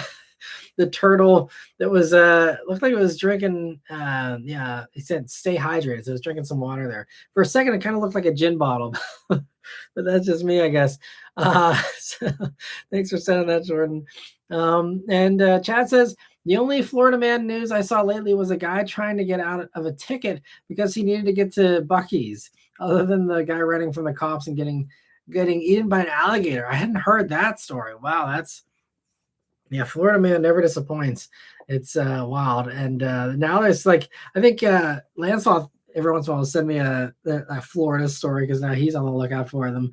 I feel like some people are like making parody accounts and like just it's like the Onion where they're just like making up Florida man stories. Because some of these things I'm truly like, there is no way this is not parody. Like this cannot be real because they're so outlandish sometimes, but maybe they are truly real. I mean, drugs are a powerful force, and for some people, I think that may be what drives them to do some of these crazy things. But makes for great headlines. And let me see. Oh, and Vince said it was a Holden badge swap there, so that's interesting. Yeah, I'm glad to see people are still doing that because it's a fun thing to do. And Michelle says, is there any incentive for Acura to bring back either the Legend or the TL sedan? I feel both those names resonate with people since they were popular when they were around. Yeah, and I think they're great names. I mean, TL obviously just letters, but like the Legend name, yeah, like there's a lot of strength in that name. And like even just like if you don't even bring the past into it, just like calling a car the Acura Legend, I mean, maybe that's a very high bar and they're maybe intimidated by that these days or something. I don't know. But like, yeah, you would think doing a new Legend would be great. And I'm kind of hoping, and this is probably dumb, but I'm still hoping that maybe Acura gets a version of the Prelude and calls that Legend. And I know, again, that would make a lot of people want to, scream and punch a hole through the wall still because it's not a V6 and it's, not the same. But like, honestly, I feel like an Acura version of the Prelude would fit the Legend name better than it honestly kind of fits the Prelude name. I mean, I think Prelude, it kind of fits with what Prelude's ethos has always been in a way, but I could totally see them bringing Legend back for that. And I remember hearing, I think, a rumor about a new Legend, or at least them trademarking the name or something a while back. I could be misremembering, but I thought I remember hearing the idea floated that like Legend could come back, and if it does, that would be my money. It's going to be a Prelude variant. And so we'll see if that happens or not. But Luke says, if I bought a four-door Mustang, assuming it gets good powertrains, price, etc., I'd be afraid of backlash from people making fun of it being four doors. Mustang should only be two doors, type comments. Yeah, that kind of stuff. Right. And, I think, and this goes the same for modifications, things like that. Do what you want to do and do what makes you happy. You're never going to make everybody happy. There's always going to be someone that disagrees with your choice of car, disagrees with your choice of modification, whatever. You gotta worry about just making yourself happy. And so I wouldn't be discouraged by that. I mean, even with a Mach-E, there's some of that. And I know even Beth several times in the Mach-E actually got flipped off by people in lifted Ford trucks and stuff, which, I mean, people in lifted trucks, that's just kind of something they probably do on the regular. It's not like it's out of the ordinary for them, but like, she did actually have a few people that like gave her crap just as a mom driving her kid around in an electric crossover. Like, was enough to, have some of these degenerates flip her off, So there's always going to be some of that no matter what you do, and if it's not one way, it's the other. If you have some giant gas guzzler thing, you'll have people in EVs that'll be giving you side eye and thinking you're terrible for driving a V8 or whatever. It's always, you can't escape it. There's always gonna be someone who's got a problem with what you drive. So I wouldn't worry about it. I would just enjoy it. And if that's something you want, then go for it. But Vijay says TLX didn't really resonate as well compared to the TL, especially. That's true. Yeah, I think they would have been better off maybe once TLX got so big, just kind of like swap it over to the TL name. But yeah, I think that car, the last TLX, they just, as much as it was a good looking car and it drove great and I loved it and I still do love it. And they actually are pretty resilient on the used market, which makes me think that buyers actually really loved it despite the low sales numbers. But, they just kind of messed up the packaging with that car. It has like less, or maybe if they're lucky, it has the same rear legroom as a Civic, and it's this big long car and it looks cool, but like they clearly just prioritize style, and the designers took the lead on that car, and then they said, okay, everyone else can just deal, like make it work, we don't care, but this is what it's going to look like. And that's kind of, I think the way it went, because surely if any bean counters got involved, they'd say, oh, look, you have to make the back seat bigger, you have to make the trunk bigger, and they didn't do any of that. So I think that was the real downfall. I think TLX might have stuck around longer if it was just an Acura Accord, because the Accord's just so much more livable, and I think that just really is what did in TLX, unfortunately, just small back seat. And Jordan says, been working for Whataburger from 2008 to 2015 and now 2018 to present. I emailed corporate about installing EV charging stations, and my area supervisor posted my email in a group messenger for our location. Oh, that's cool. Well, that's awesome that they're actually listening to you guys, at least in some form or another, which is great. And also that's awesome that you're being an advocate for that, because I think, it is an investment for sure up front, but I think that you look down the road, and I can speak from experience, whenever we're on road trips and EVs, it's always like, okay, well, let's try and combine our food stop with our charging stop, because that's the smart thing to do when you're road tripping in an EV. If the car is not moving and you're going to be sitting for 30 minutes or more, like you should be plugged in and getting some charge, if you can. And so I think that makes total sense, and you could get much more traffic through there, and encourage people to visit who wouldn't visit maybe otherwise. And that's why, Walmart's been putting in a ton of these chargers, and they're really happy with the results. Sheetz around here, they're like the local Buc-ee's or whatever. Sheetz has been putting in a bunch, and even the one closest to me, they've had a whole bunch of Tesla superchargers for a while, probably like 10 years now. But the one other Sheets by me, they just finally put in actually 3 Electrify America stations, which is I'm so happy for, because now I don't have to go quite as far to use CCS and avoid paying Elon for supercharging. So because I haven't done a supercharger since 2019. So yeah, like it's so nice to now have that nearby. But like I think it makes a lot of sense, especially when you're talking about those gas stations. Like you got people coming in for gas, but you're missing all these, new EV drivers who never have to stop there typically anymore, unless they're stopping, just to get something to eat or whatever. But like now you have that extra incentive, especially the ones by the highway. It makes a ton of sense. If your Whataburger is near a highway, like you get all those road trippers. The second they see, oh, you have an EV charger there, I'm going to go there to eat. It's just that simple, because it's just so much more convenient to have it all right there. So fingers crossed that works out. Keep us posted. And Chad says, if you put one of those obnoxiously large antennas on the Pacifica, do you think you'd get more signal for the infotainment screens? Well, the screens, they were just slow because of the software and the hardware that they had. But as far as like, I don't know if I've seen, I don't think you can actually improve the reception on, like, if you're talking about the built-in Wi-Fi and stuff, I don't think you can actually improve that.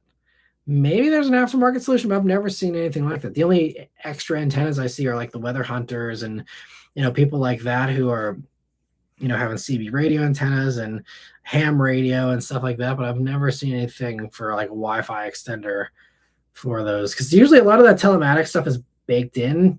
Sometimes, like some of the Range Rovers have like double shark fins now on the back.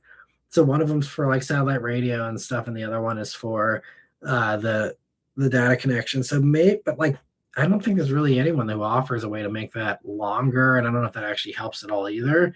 I'm guessing the fact there isn't anything suggests it's either not as widespread of a problem as it seems, or it's just that yeah, it doesn't actually help. I don't know. That's a good question. And Lantern Tail says, some dude, yeah, bought the Ferrari EV, yeah, for 40 million. We were talking about that earlier at auction. It's been zero. I almost died of laughter. Now Ferrari will double down on their terrible EVs. Yeah, so I think that was a charity auction, and a lot of that is just write-offs. Also, and I actually was talking about this with someone the other day. Yeah, I don't know how much of this is going on, but sometimes when you see really inflated buys, there's sometimes some money laundering. I'm convinced that's half of the luxury, art market. And I mean, since cars and people treat them and collect them as art these days, I think it kind of extend to that as well. Again, I have no idea, this is just me spitballing here. But whenever you see someone like splatter ketchup on a canvas and sell it for $15 million, like there's something going on there. It's not that anyone actually thinks that's brilliant. There's definitely ulterior motives. But especially with that Luce, like I mentioned, my hypothesis was like someone needed to get the lower tax bracket, or they would need a $40 million write-off. Since it was a charity auction, they get that write-off, so it doesn't matter what they spend on it. If they have the disposable cash, it gets them where they need to be, or whatever. It is what it is. So, or maybe someone who just was like, hey, I was going to donate 40 million to that foundation anyway, and I get a free car out of it, whatever. And they just, and I was at Barrett Jackson Scottsdale back in, actually, I think it was 2020. I think it was like February. It was before everything shut down. I think maybe it was earlier, but I think it was 2020. Anyway, I was there with Shell and Pennzoil, and we were in the box with, all these multimillionaires who were just, smoking, drinking, just having a great time.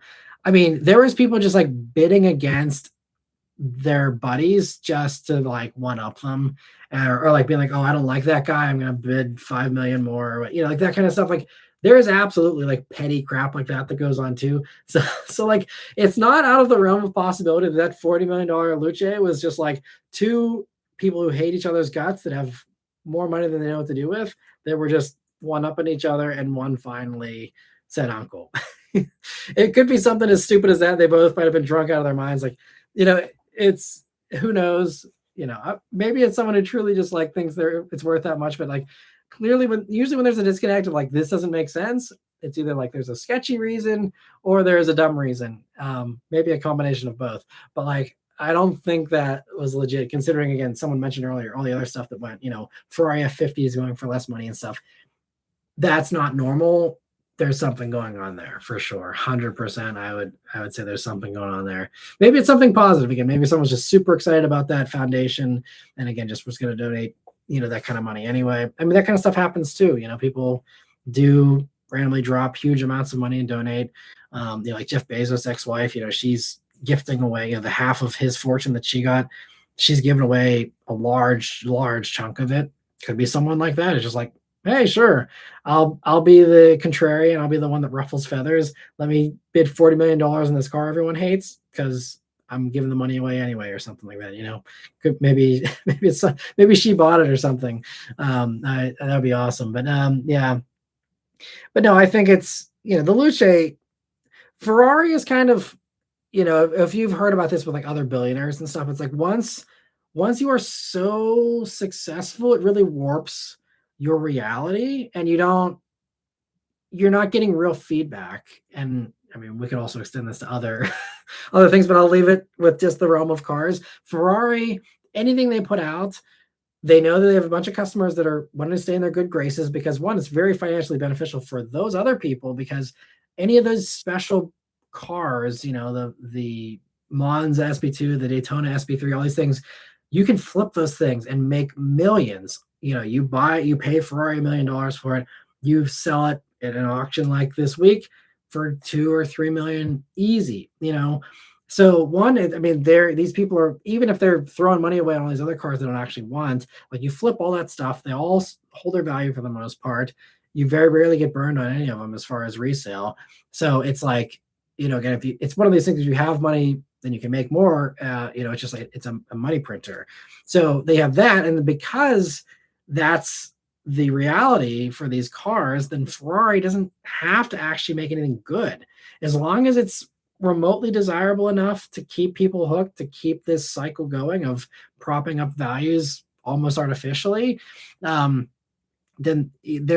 they can do no wrong, because they actually can. Even a disaster like the Luce, like you said, 40 million for that one. And I think it's sold out. I think people already, I can't remember the report, but it was something, I think Luce is sold out till 2028 already. Like it's actually selling very well. But again, these are all just people who want to stay in Ferrari's good graces, so they get a run at the F80 convertible, or the next LaFerrari thing, or whatever they do. Like that's entirely the reason. And Ferrari claimed initially, like, oh, it doesn't matter if people buy the Luce or not, but they know, they're keeping track of all that stuff. And Ferrari is absolutely petty enough to like deny someone an invite to buy the next GTO or whatever the next thing is that they do, because they didn't buy a Luce or didn't buy any of the new things. And I can actually say, I know someone, I'm just an acquaintance, this is from a long time ago, but I know someone who plays the Ferrari game. They order, the lesser exciting ones. They drive them, they enjoy them, they go on the Cavalcade or whatever, the Ferrari sanctioned drive things and stuff. And they, use them, but then, they let them go. But they get the invites for the special ones as well. It's just a very well established game that everyone knows this is what you need to play if you want to get the good stuff. So that's why it never mattered what we thought about the Luce, and it didn't matter what anyone thought, because again, they could literally rebrand a Cybertruck, put Ferrari badges on it, and you'd have the same exact scenario, the same exact thing. I mark my words, it would be the same. So that's why it doesn't matter how terrible it is. And they will absolutely keep investing in that stuff, because they also need to, for keeping Euro 7 happy, and to the emissions and stuff, once we hit 2035. I mean, even like, who was, I think it was Aston Martin or one of these others. I think Aston Martin was saying V12 is probably pretty safe until, 2035 or so, because that's when they're going to really, start saying, no gas stuff unless you're running synthetic fuels, which hopefully will be more widespread by then. And I'm sure there's going to be also like there's going to be exemptions for like low volume stuff. So like Pagani will be fine, Bugatti will be fine, all that kind of stuff. So there's going to be, production caps on a lot of these things, at that point in time. But like all those, EVs will help Ferrari to maybe get more cars to sell, and sell more of the special ones, and keep going with that even once we're down to those more stringent times. And that's also, that's always been the strategy. That's why Ford did the Mach-E. Mach-E kept regular Mustang around during the strict emissions regulations, and that was setting them up for the future, assuming that would have continued, which I think it still will eventually. But like, that was the whole idea. I mean, Ford is on the record, like their engineers said, Mach-E subsidizes Mustang and keeps Mustang around. And if it wasn't for Mach-E, we probably would have had to drop the V8 from the Mustang two-door. And so, but you have those cafe averages, and the EVs really help that.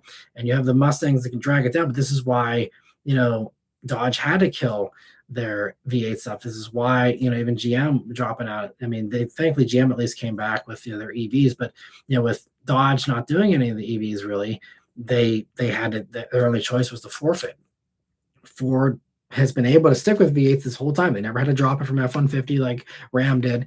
They always kept V8s around. That's because of the EVs. And people never put that together, and they think like, Ram just hated people or something. It's like the cafe averages were killing them. And so like, that was the perk of like doing the EVs early. Sure, maybe you lose some money, but you get to keep all your other cool stuff around. And I thought that was a very fair trade-off. Like, you have these cars for this type of buyer in your portfolio, and you have this for the others, and you keep everyone happy. And instead, Dodge and Ram made it this everything or nothing kind of problem for themselves, because they didn't properly plan for the future. And they're doing the same exact thing right now. They're going full throttle into a brick wall with V8s, during $5 gas, and people are buying them for now, by the huge numbers. But, once the free for all ends with the regulations, it's going to be hard on them. They're investing in other stuff, and they got, their little startup companies they're investing in and stuff. And we'll see if that saves the day for them or not. But yeah, it's going to be interesting to see how it plays out. But anyway, long tangent here. But let me see. Lancelot says the perfect license plate for an Acura Legend is of Zelda. Yes, and I know there's been multiple people I've seen that plate on the old Legends as well. So I'm sure a lot of those are probably spoken for, but you are absolutely right. That's the best plate for that car. And Lantern Tail says, what's the worst option you have come across in cars you have reviewed in terms of value and the feature being offered? Well, this is a very well-timed question, actually, because I would have been stumped. I mean, there's a few options that, if I sat and really thought about it from the past, where I could probably come up with something, but I have a very fresh current example. Right now, I have a Chevy Colorado Trail Boss, and you'll hear me rant about this whenever I do the review. So I apologize you'll hear this twice, but I have a Colorado Trail Boss out there right now. The Trail Boss, for anyone who's not familiar with Colorados, is like the cheap, bare bones, off-roady one. It's for people who can't afford the ZR2 with the better shocks and the real off-road suspension and stuff. It's basic. I mean, this thing's got halogen lights. It's got no proximity key. It's very pretty bare bones. But a lot of people like that. And there's absolutely a buyer for that. By all means, it's great that they offer that. Knock yourself out. But the problem with the one that I have is that it is the Steel and Stripes edition, I think. It's like the America 250 one that they've done for this year. And this package on a Trail Boss, which I think they start at like 40, 42, something like that.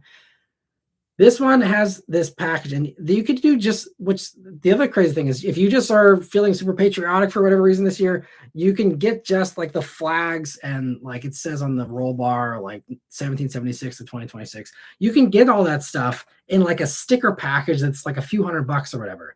Or you can get the actual Steel and Stripes edition, which is what I have out there, which is like $13,700 some dollars for an option package on a roughly $40,000 truck. You think people are going to pay 13 grand for that option package, which they can get basically the same look without it, for a few $100? It's like, it makes zero sense, because this one I have, this Trail Boss, again, with halogen lights, no proximity key, is $57,000 with vinyl seats, with, basic stuff on the inside, no premium stereo, none of this stuff. $57,000. And a ZR2 is $52,000. So you're paying $5,000 more than an actual ZR2 version for worse off-road capability as well, for people who actually care about that stuff. Worse off-road capability, the worst headlights, all these setbacks that you have, no proximity key, and all these things, which the ZR2 comes fully loaded with all those things at 52 grand.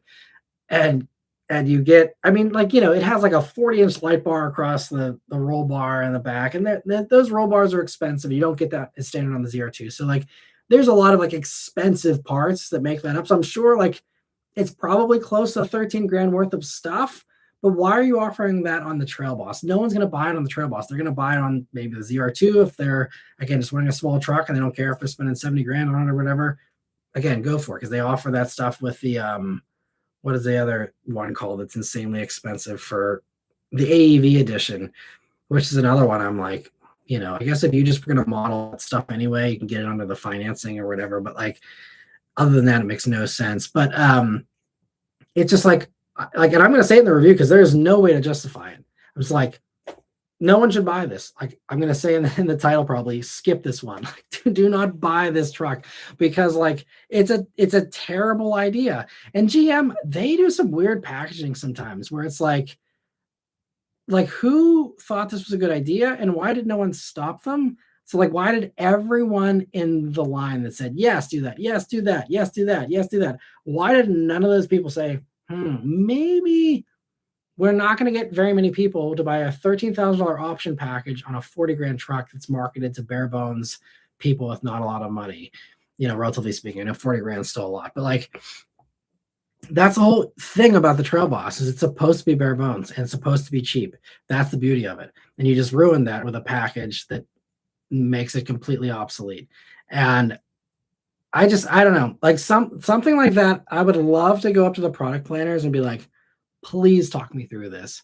Please, like, let me in on the insanity that got this thing produced. Because it, like, I don't know. I mean, I've had the very awesome, privilege of being able to just talk with a lot of these product planners, and they're smart people, they're nice people, they're, usually pretty grounded people. But then I see stuff like this, and I just have to question, like, what is going on? Like, was this a pet project of, Mark Russ or something? Like, what? Because it's usually something bizarre like that. Like, why did the Murano Cross Cabriolet happen?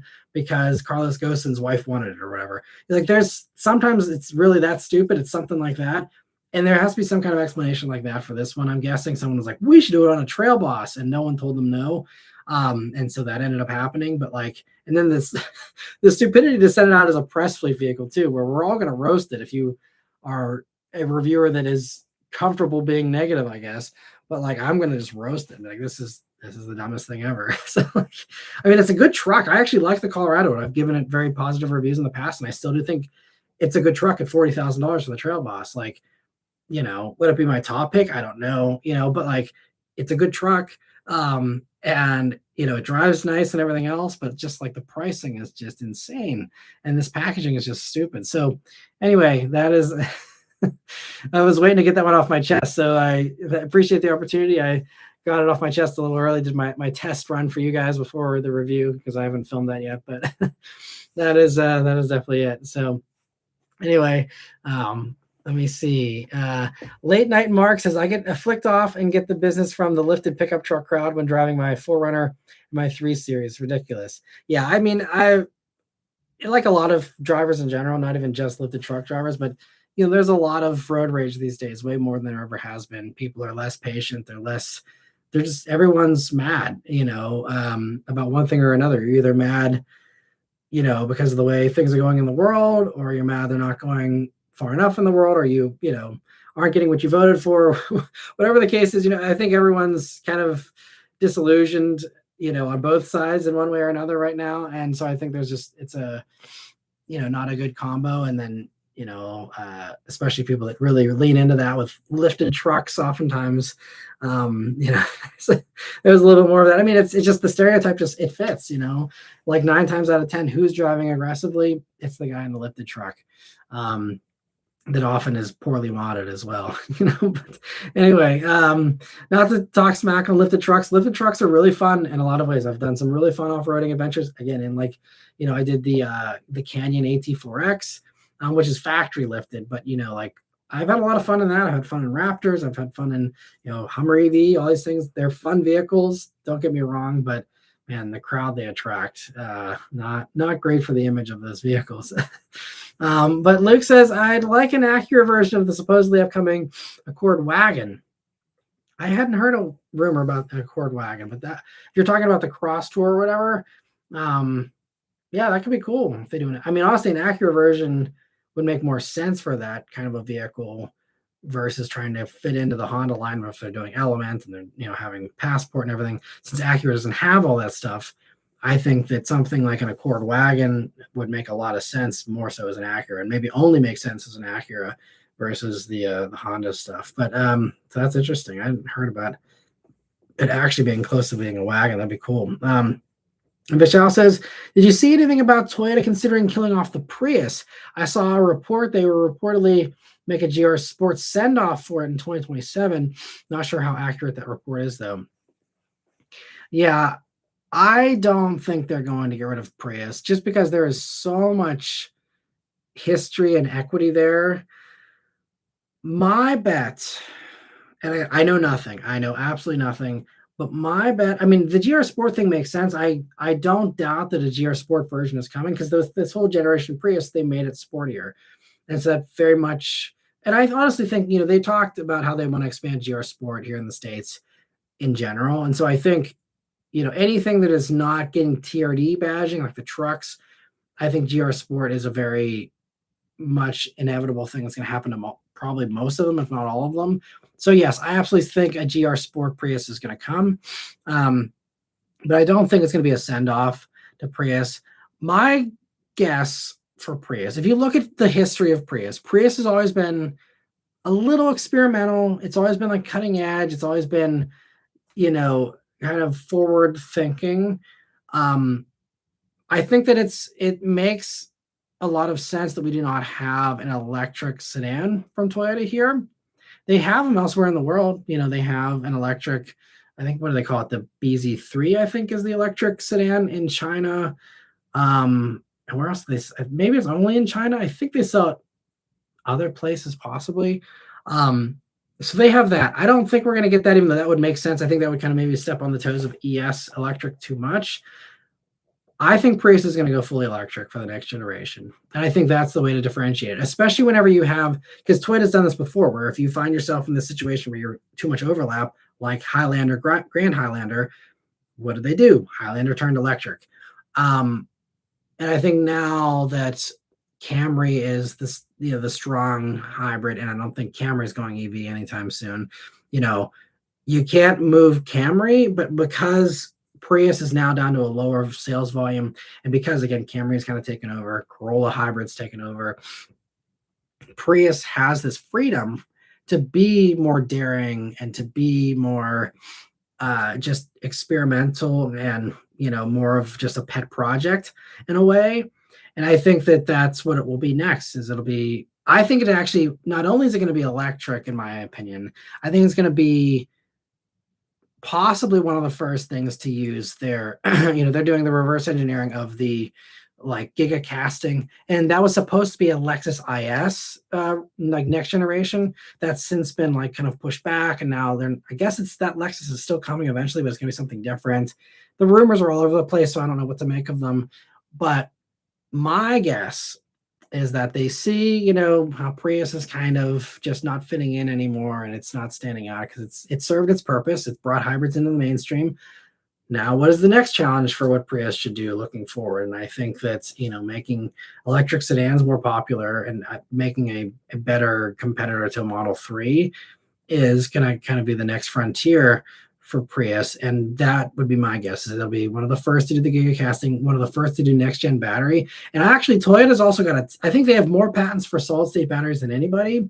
And I don't know how accurate this is, because I thought it was further off, but there's been more reports I've been seeing popping up recently that Toyota could have a solid state battery ready by 2028, which kind of interesting with the timing you're mentioning there. If 2027 is send off GR Sport, maybe 2028, we see Prius not only go electric, but we see it be the first of the experimental, brand new solid state battery tech, or even just a new next gen battery, even if it's not solid state, but a next gen battery chemistry with giga casting, really kind of, again, being this daring, bold thing. And again, if it falls on its face or if it turns out to be kind of rough, well, it's fine because it only sells, 27,000 units a year, whatever.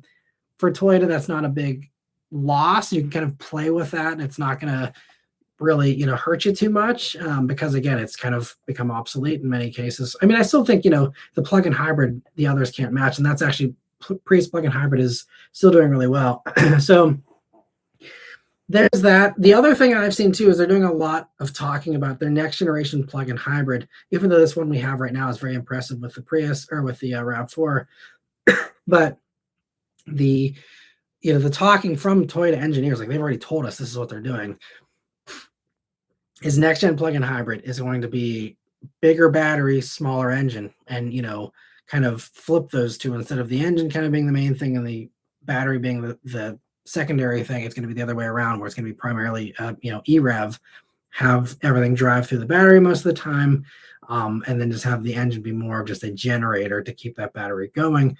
And so that could be the other thing for Prius, is that it could be kind of, if they're not ready to make the leap to solid state with that, or maybe they do a variant of that with solid state, but regardless, like, I think that will usher in this new generation EREV for them too, and be one of those vehicles, because especially now seeing the sales that, like, Prius plug-in hybrid is doing very well, but regular Prius isn't, means, okay, we let the hybrid thing go, leave that for Camry and RAV4. we move on and have this be the pioneer for EREV and for solid state possibly. That's my vision and what I'm guessing they will do for Prius, just knowing the way Toyota seems to work. And I don't know, I could be way off there, and maybe they will kill it, but that's my guess. And I think Toyota likes having that kind of experimental freedom and having that vehicle there for that purpose. And then you take that stuff mainstream, again, like they did with Prius, they spread out to everything, So I think you'll see that same pattern because it works and it is a safe space for them to kind of experiment in. So that would be my guess for Prius going forward. And Peepers and Jazz, thanks for stopping by. Says, good evening, Matt. What are your thoughts on dealers that refuse to come down on price while having 2025 cars still on the lot? Is this an attitude left over from the COVID-19 times? No, I think this is just dealers being dealers and being dumb. They've done this, since the dawn of time. And there's dealers that I see that still are selling 2024s, even 2023s in some cases, like Dodge is still selling Chargers and Challengers, like from the old generation. But it's just like these last few that are, still haven't sold off. But I mean, like the amount, like there's still dealers selling Fiat 500Xs, which got discontinued in 2023. There's dealers that are selling all these ancient cars. So I think it's truly like, I don't know. I don't understand the economics of it because dealers do have to pay what are called floor fees and floor plan costs, which is basically, dealers don't own their cars. They finance them all. There's a giant multi-million-dollar loan that's a revolving line of credit to just buy cars. And then, the cars, you do pay financing. They are paying financing fees, keeping that car on the lot. And this is why they eventually cave, not only just because it's embarrassing for them to have old stuff on the lot and they want to move stuff, but also like it does cost them money the longer a car sits. And some dealers are fine to take it on the chin because, maybe they pay a bunch for the Toyota Crown that's sitting there forever, but they, turn over the RAV4s in a day. And so it maybe evens out for them. I don't know. But like they do pay, they do not own those cars. They finance them and they pay finance fees. So they are motivated to move stuff eventually. So that's why seeing these things that they have probably paid thousands and thousands and thousands of dollars in floor plan costs on to keep these 24s around and 25s around even, they're getting hammered with that stuff. And again, maybe they're just rich enough they don't care about it. But like, I don't know why you don't just send it to auction even. I mean, some dealers did this with EVs when they just didn't want to deal with them. They would just like turn them into loaners, have a salesman drive it around for a weekend and then, oh no, it's a used car. Whoops. And they title it, through some BS thing. And then they send it to auction as a used car and they wash their hands of it. I mean, even that, like, something, just get rid of it because otherwise just sitting there costing you money to have it on the lot, you're hurting yourself. So I've never understood that. And I've never gotten a good answer why anyone keeps those old things around, honestly. But yes, it's insane. And if anyone ever finds out the reason why at a dealer, please let me know because I am dying to know. But I mean, not to be mean, but like, there's a lot of dumb people that own car dealerships. To be completely honest, like, I mean, I've met a lot of car dealers and there's a lot of really smart ones, but like you go to the auto auctions where a lot of these dealer owners are hanging around and stuff, I mean, some of them were born into it. So, they kind of just inherited stuff. So they didn't have to really earn it. Others did actually earn it. And they, it's one of those things where like they're very good at the one little thing that they're taught to do. But like, good grief. I mean, there's, so many, stupid things I've seen dealers do. It might just come down to some of that stuff as well. Just, well, the boss says we leave it around and, the boss is, not all there. And so it just happens and it is what it is. And no one questions it, same as everyone saying, yeah, $13,000 option package on a 40 grand truck is a great idea. Same stuff, it's amazing. There are some, it's insane how many really actually dumb people there are in very high power positions. I guess, these days that we're used to that, but like, it's just insane. Anyway, So Chad says, sorry, I missed all these super chats coming in. So thank you, Chad, for super chat. He says, can you please explain the differences between the different battery types? So this is kind of hard off the top of my head. So you have, the regular lithium ion packs. You have the there's the nickel metal hydride, which is like the really old stuff that you see in still some of the hybrid battery packs. There's the what's the other chemistry? We were talking about this on the last live. There's the now I'm blanking on what it is.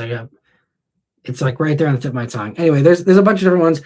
That would be a better question to probably, I'm sure, a really good site or something that can kind of lay that out in a much better way than I can off the top of my head here. But so there's again, even the solid state, there's sodium batteries. There's again, some of these new blends. I was just reading about another new blend that someone was working on last week, but I can't even remember the exact.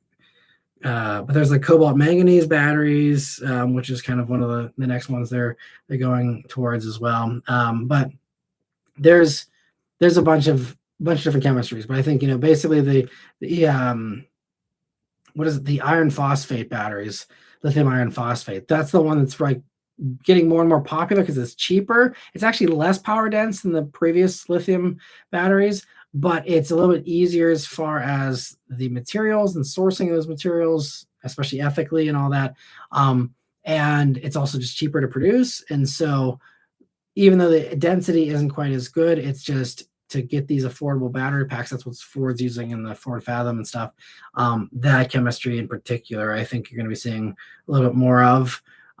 Just in the meantime here, while we're trying to get affordable vehicles out until the next generation evolves and gets us, the really impressive stuff that we are already seeing in the BMWs. The next generation Mercedes batteries, same deal. Lucid already is kind of there, and some of the others, but yeah, there's a lot of better info online than I can give, though. Unfortunately, I'm not an expert on rattling all that stuff off the top of my head, unfortunately. But thank you so much for the super chat. And also, Jordan, thank you for 2 other super chats. He says, BMW i3 extended range, was it ahead of its time? Totally. Absolutely. Because that's what you're going to see, in the late 2020s into the 2030s. You're going to see a big push in EREVs, which is what that is. Of having a gas engine back you up and yeah, so it's way ahead of its time.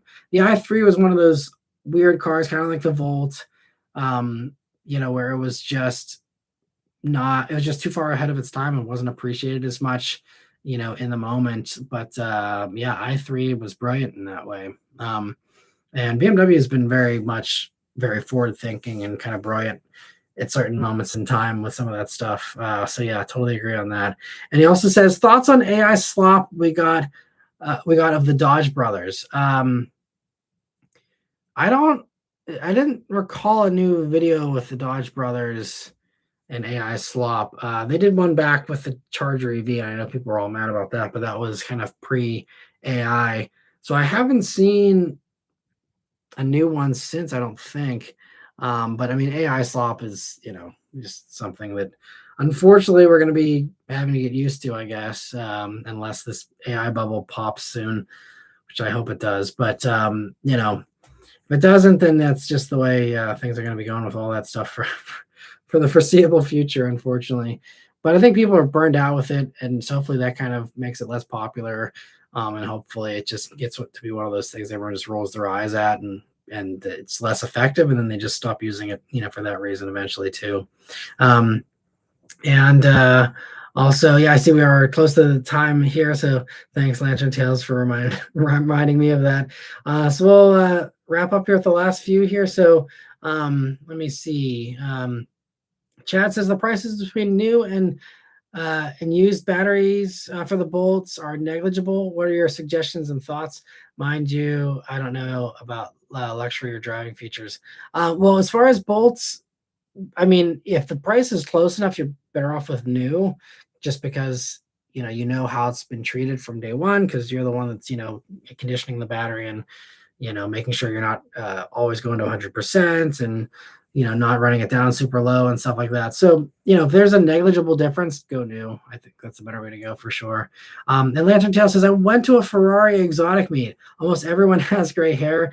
There is the occasional young guy with a modded Ferrari. Some of the owners were rude. The Lamborghini crowd is much younger. Yeah, that seems to be generally the consensus, I'd say. And yeah, it is what it is. I'd say with exotics, there's a lot of jerks, in all the brands probably. I mean, I could kind of go in off a tangent as far as why that is and all that, but that's just kind of the way it is. But yeah, the Lamborghini crowd, I think it's just because Lamborghinis are more immature, and so they attract that younger crowd that's typically more likely to be immature like that versus the gray haired guys. Although there's plenty of old guys that also like to pretend that they're young and go for the wild Lamborghinis and hang out with the young guys as well if they are so inclined. But there's some of that, but yeah, I think some of the more gentlemanly brands, Ferrari maybe less so, but especially I'd say Aston Martin, Bentley are more mature driver brands. Typically speaking, again, always exceptions, but I think that's kind of why I've always been drawn, maybe not so much for Ferrari because I don't really feel like it's that much of a mature owner, but especially Aston and Bentley, it's like the gentleman's car, and I'm kind of an old soul, so for me, I definitely want to avoid the Lamborghini crowd like the plague. So it's like that's kind of my vibe if I were ever to have the money. But who do you see stunting in all the Lambos, in Rodeo, and the ones that are pitching their next crypto scam? They're always in front of a Lamborghini because they're appealing to those young people, and they know what they're doing. So yeah, I agree. That's probably the way it is. But I do know, there's lots of nice people that have Ferraris as well. I've been fortunate to meet, a few owners in my time, and have had some really great experiences, with Ferrari owners as well. But yeah, always bad apples in every brand for sure. And Lancelot says, at least the AEV edition is useful with the bumper and skid plate upgrades they do. It's expensive though. Yeah, which I mean, it's expensive stuff. All that off-road hardware is definitely expensive stuff for sure. But yeah, AEVs, I don't know, maybe it is truly that expensive in the aftermarket as well, but it's just a hard pill to swallow as a reviewer to be like, okay, there's this 50 grand truck that's now $75,000 because of all this stuff. And again, I mean, I know there's all kinds of people that, have these, 100 grand in parts on their trucks, and that's, not crazy these days for some reason. But the AEV stuff, it's always, every time I see, here's how much it costs, I'm like, man, that's crazy. But again, that's just because I'm not in that world, I think, a little bit, and I'm not used to those prices for that kind of stuff. But Luke says, hashtag, I'm not paying 57 grand for Colorado. I love that. Someone please make that your username. That'd be great. You'll be ahead of the curve. You'll be able to be the top comments on the Colorado review when that gets posted here in a couple of weeks. I like that. Actually, I might actually be posting Colorado at the end of this week. We'll see. Yeah, we'll see. It depends on how my editing goes, because I still haven't posted that Lucid Gravity review I was telling you guys about last week, because all these rants ended up cutting in line, and I figured that was worth doing. That was kind of a mixed bag. Some of those were a waste of time, but others, the other two of them, the Shelby, or not Shelby, the Dark Horse SC one, I'm just going to call it Shelby anyway. That one did well. And then the 911 manual video did well. And those were worth doing. But the other ones were kind of a waste, unfortunately. Just no views. But yeah, so hopefully I'll get on track with actually putting out car reviews here this week. We'll see. I may hopefully have a fun surprise for you guys. We'll have to see how the weather treats me this week and how everything works out. But I'm hoping to have a long-awaited review finally done here this week on a car. So stay tuned for that little teaser here at the end for those who stay till the end. But also, Luke says it's weird people have so much road rage, but in person, like in the store, bar, etc., none of the rage shows. Yep, that's exactly the way it is. It's so funny how you get in a car and all of a sudden you have this alternate persona, and you feel this anonymity of having that barrier, same as online. People that are horrible online probably don't actually talk that way whenever they're out at a bar, That's just they feel empowered to be the worst version of themselves when they're behind the wheel or they're behind the keyboard, and it's just part of that division there, and not having that actual face to face. And Legend Tail says the Bentley Bentayga options are also hilariously overpriced. Yeah, well, once you get the exotic car room, there are some wild options for sure, no doubt about it. I mean, I even remember some of the options on the Aston Martin Vantage I had as a press car. That was like, yeah, there's some expensive stuff. It's like, well, if you've got money to burn, I guess sure, spend $5,000 to line your air vents in leather or whatever it is. These crazy options, but like, yeah, there's some wild stuff. And I mean, as a company, if you're dealing with those types of buyers, like, hey, why not? If they've got the money to throw at you, why not take it? Um, might as well try and optimize that as best you can. But let me see. Also, Jordan, thank you for another super chat here at the end. He says, Volkswagen, Mercedes have ChatGPT. Did they get a check? I'm sure there's some kind of agreement there, and I don't know who's paying who for that though, because that kind of, I guess you could argue that either way. So I'm not sure who's getting. I'm guessing it's everyone's coming and paying ChatGPT for the tech, would be my guess. But there's also benefits to having the tech in the car, and the ChatGPT having an incentive to want to make that happen. So I don't know. That's a good question as well. You guys have a bunch of great questions tonight. I wish I had better answers for you. And Chad says, I can imagine a back seat centered cruiser named the Victorian Eve. That'd be fun. And Doll says, or Dolly, thanks for stopping by. Says, good evening, Matt. Back in the delivery van this morning and listening along. Saw a GT350 and an Aventador over the weekend. Have a great week. Well, thanks so much for joining in here, and hope you have a great week as well. And thanks for sharing your spots there. And all right, so and I'm happy to give the input there, Jazz. And let me see. Also, Jazz says, Matt, was there ever a car deal that you either passed on or hesitated on that you still think about to this day? Yeah, the one that does haunt me that I kind of regret is that I didn't buy a Fiesta ST. So back when I had the Mini Cooper S, if you've been watching long enough, I had that in 2014. And that car was just a basket case. It was just falling apart.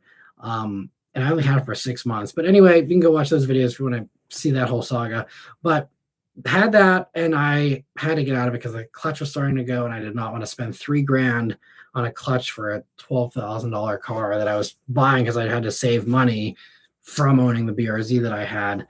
And so anyway, my thought, and there was a blue Fiesta ST at the one dealer near my house. And I test drove it. I loved it. I had already reviewed an ST. I really enjoyed the ST Fiestas. And that was actually back when I was dating Beth. She had her regular Fiesta, which was also fun, aside from the terrible transmission it had.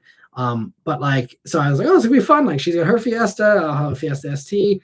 And it was like I was debating between either that or the Mustang EcoBoost, which I did the fundraising campaign for, which was very controversial back in 2014 to do a fundraising thing for content. These days, that's pretty normal. I was unfortunately ahead of the curve and got hammered for it back then. But I wouldn't have had all that drama if I hadn't gone for the EcoBoost. And I'm so grateful for those who did support that back then. And I'm really happy that I still had the experience with the EcoBoost, because that actually was a really good period of growth for the channel, and one of my fastest periods of growth, actually, doing that EcoBoost build, I guess you could say. And I feel like that was a really good thing for the channel in the long run, but there was a lot of stress and a lot of anxiety and drama around that whole thing. And then the EcoBoost, because I was doing it as content for the channel, and I felt indebted to the people who contributed to that, especially, I did more mods than I was comfortable doing on that car, and it was fun, but I was, I did a pretty aggressive tune on it that made me kind of nervous. It was really pretty loud, and it was fun, but it was one of those things where it's like, okay, this is kind of getting to be more of like a content car than a car that is just a little further than I would naturally go with mods on a car personally. And so that just ended up, I mean, I really enjoyed the EcoBoost still, but I think in hindsight, if I could have done it over again, I probably would have skipped doing the EcoBoost, and I would have just got that Fiesta ST. and stuck with that until I could have comfortably afforded a GT on my own, or just waited until the Bullet, a few years down the road. Because I always loved small cars and I love hot hatches. This is why I have the Fiat 500e now instead of another, cheap EV that I could have leased. I love the Fiat 500e, and that's why, one of the reasons why I got it. And I've always loved small cars. It's always been one of my things. And so, yeah, I was so close. Like I still vividly remember to this day, like sitting at the sales desk after test driving the Fiesta ST. And he's like, "Here's the paperwork." He's like, sign here. We can make it happen. He's like, let's, I was like right there, a pen in hand, like one signature away. And I was like, do I do this? Do I do, the thing for the EcoBoost? I was really, really torn. And, I said no. And then they even tried to sweeten the deal, and they called me back a couple of days later. And that kind of annoyed me because I'm like, okay, so this actually wasn't your best deal. So that's kind of annoying. So, I don't know, but like, now, it's kind of like the Fiesta ST, like that's kind of a car that's, you can still find maybe a nice one if you really look hard, but like most of them are pretty used up at this point, as they should be, but like, I kind of feel like I missed the boat on having fun with a Fiesta ST. And so that's the one that kind of got away that I wish I would have, been able to have for even a couple of years. So that is probably the one that's the one that stands out in my mind. That's another great question. Thanks for asking. Let me see. Machete says a 5.7 in Gladiator or Grand Cherokee within 2 years. I mean, I think that's a pretty safe. I don't know about the 5.7. I mean, maybe they'll do it in the Gladiator. I don't know, because they've previously said it wouldn't fit or something, and they were struggling with that. Because the Gladiator does have different cooling and different stuff in the front end compared to a Wrangler. So that was always what I was told, is like, it just doesn't work as well in Gladiator as it does in Wrangler. Maybe that's changed, or maybe they've just found a way to work around that. I don't know. But then, as far as Grand Cherokee, I mean, we know that motor fits in there. So I don't know about, whether they bring that back or not, because I think they still do want to go Hurricane with that. You look at the competitors, most of them are just doing the Turbo 6s and stuff. So I feel like might be unlikely in both of those. The only thing I think might get the 5.7 is maybe the Scrambler thing, which is that new, they showed it off at their investor day or whatever, or they just, showed off their whole product plans kind of for that. And so that's going to be a version of the Wrangler that has like a longer truck bed, but I think it's because it's based on Wrangler, they can maybe keep the V8 in it, and it's still kind of a truck like the Gladiator. So it's kind of giving you a V8 Gladiator, but not really, but because they were saying how that's going to be really sporty and be this like new thing. So that's what I think the Scrambler could maybe get the V8 instead of the Gladiator, but I don't know. We'll see. And Chad says longevity of over-the-air updates with AI slop. I don't really know if AI slop plays into longevity of over-the-air updates. If we're talking about cars or any of the other things, I don't really. I think AI slop generally, I think of that as just content more so than software patching and things like that. I think that's usually done with a little more care, and it's not just AI slop. I think that's mostly just when we're talking about content at this point, at least. But anyway, and then Chad says, yeah, thanks for a great live, Matt and Chad. And thank you guys so much, especially those of you who did the super chats here and the gifting tonight. That absolutely still very much helps. So thank you all so much for supporting the live streams with those. And I see, to end us here, Jordan says Jeep should drop the luxury crap and pass it back to Chrysler. I agree. And thanks so much, Jordan, for hanging out here tonight, and for everyone. And I see Linda here at the end says, I supported the EcoBoost on your channel and have no regrets. And I thank you so much for that, Linda. And I know there's probably a few others as well. And I very much appreciate that. And I hope that, that was, a positive experience for everyone, because I did over like 100 videos on that EcoBoost. And I think, for that community, I was one of the first people to, like I had a prototype Cobb tune on that car. I had prototype Cobb exhaust, and really tried to, kind of be a beta tester for the community and kind of pioneer, what this is like in the EcoBoost, and really try and further the EcoBoost community, which was a brand new thing of like, hey, a Turbo 4 and a Mustang. This is kind of cool. Let's, run with this. And being someone with a Subaru background, and even back then was called Subaru Works fan still, like, I was like, this is a great fit for me. So I think it definitely fit the channel and was, again, it helped the channel grow. So I think it ended up, working out. But, you know, even to this day, I still get like, every once in a while, some hater that pops up that's like, oh, I remember when you asked for money. Ah, you're the worst. And I still hate your guts or whatever, So there's still some of that. So I wish I wouldn't have, generated all that, bad karma, I guess, or whatever you want to call it. But like, I think it's mostly just the fact that EcoBoost was great, but I think I might have enjoyed Fiesta ST even more without all the the haters that came along with the EcoBoost. But anyway, yeah. So thank you guys so much for a great chat here tonight, and hope you guys have a great week here. Stay tuned for again more good videos here as always. But yeah, I hope you have a happy, healthy, safe week here, and I'll see you guys on Wednesday for the next one. Thanks so much for watching this one. Take care.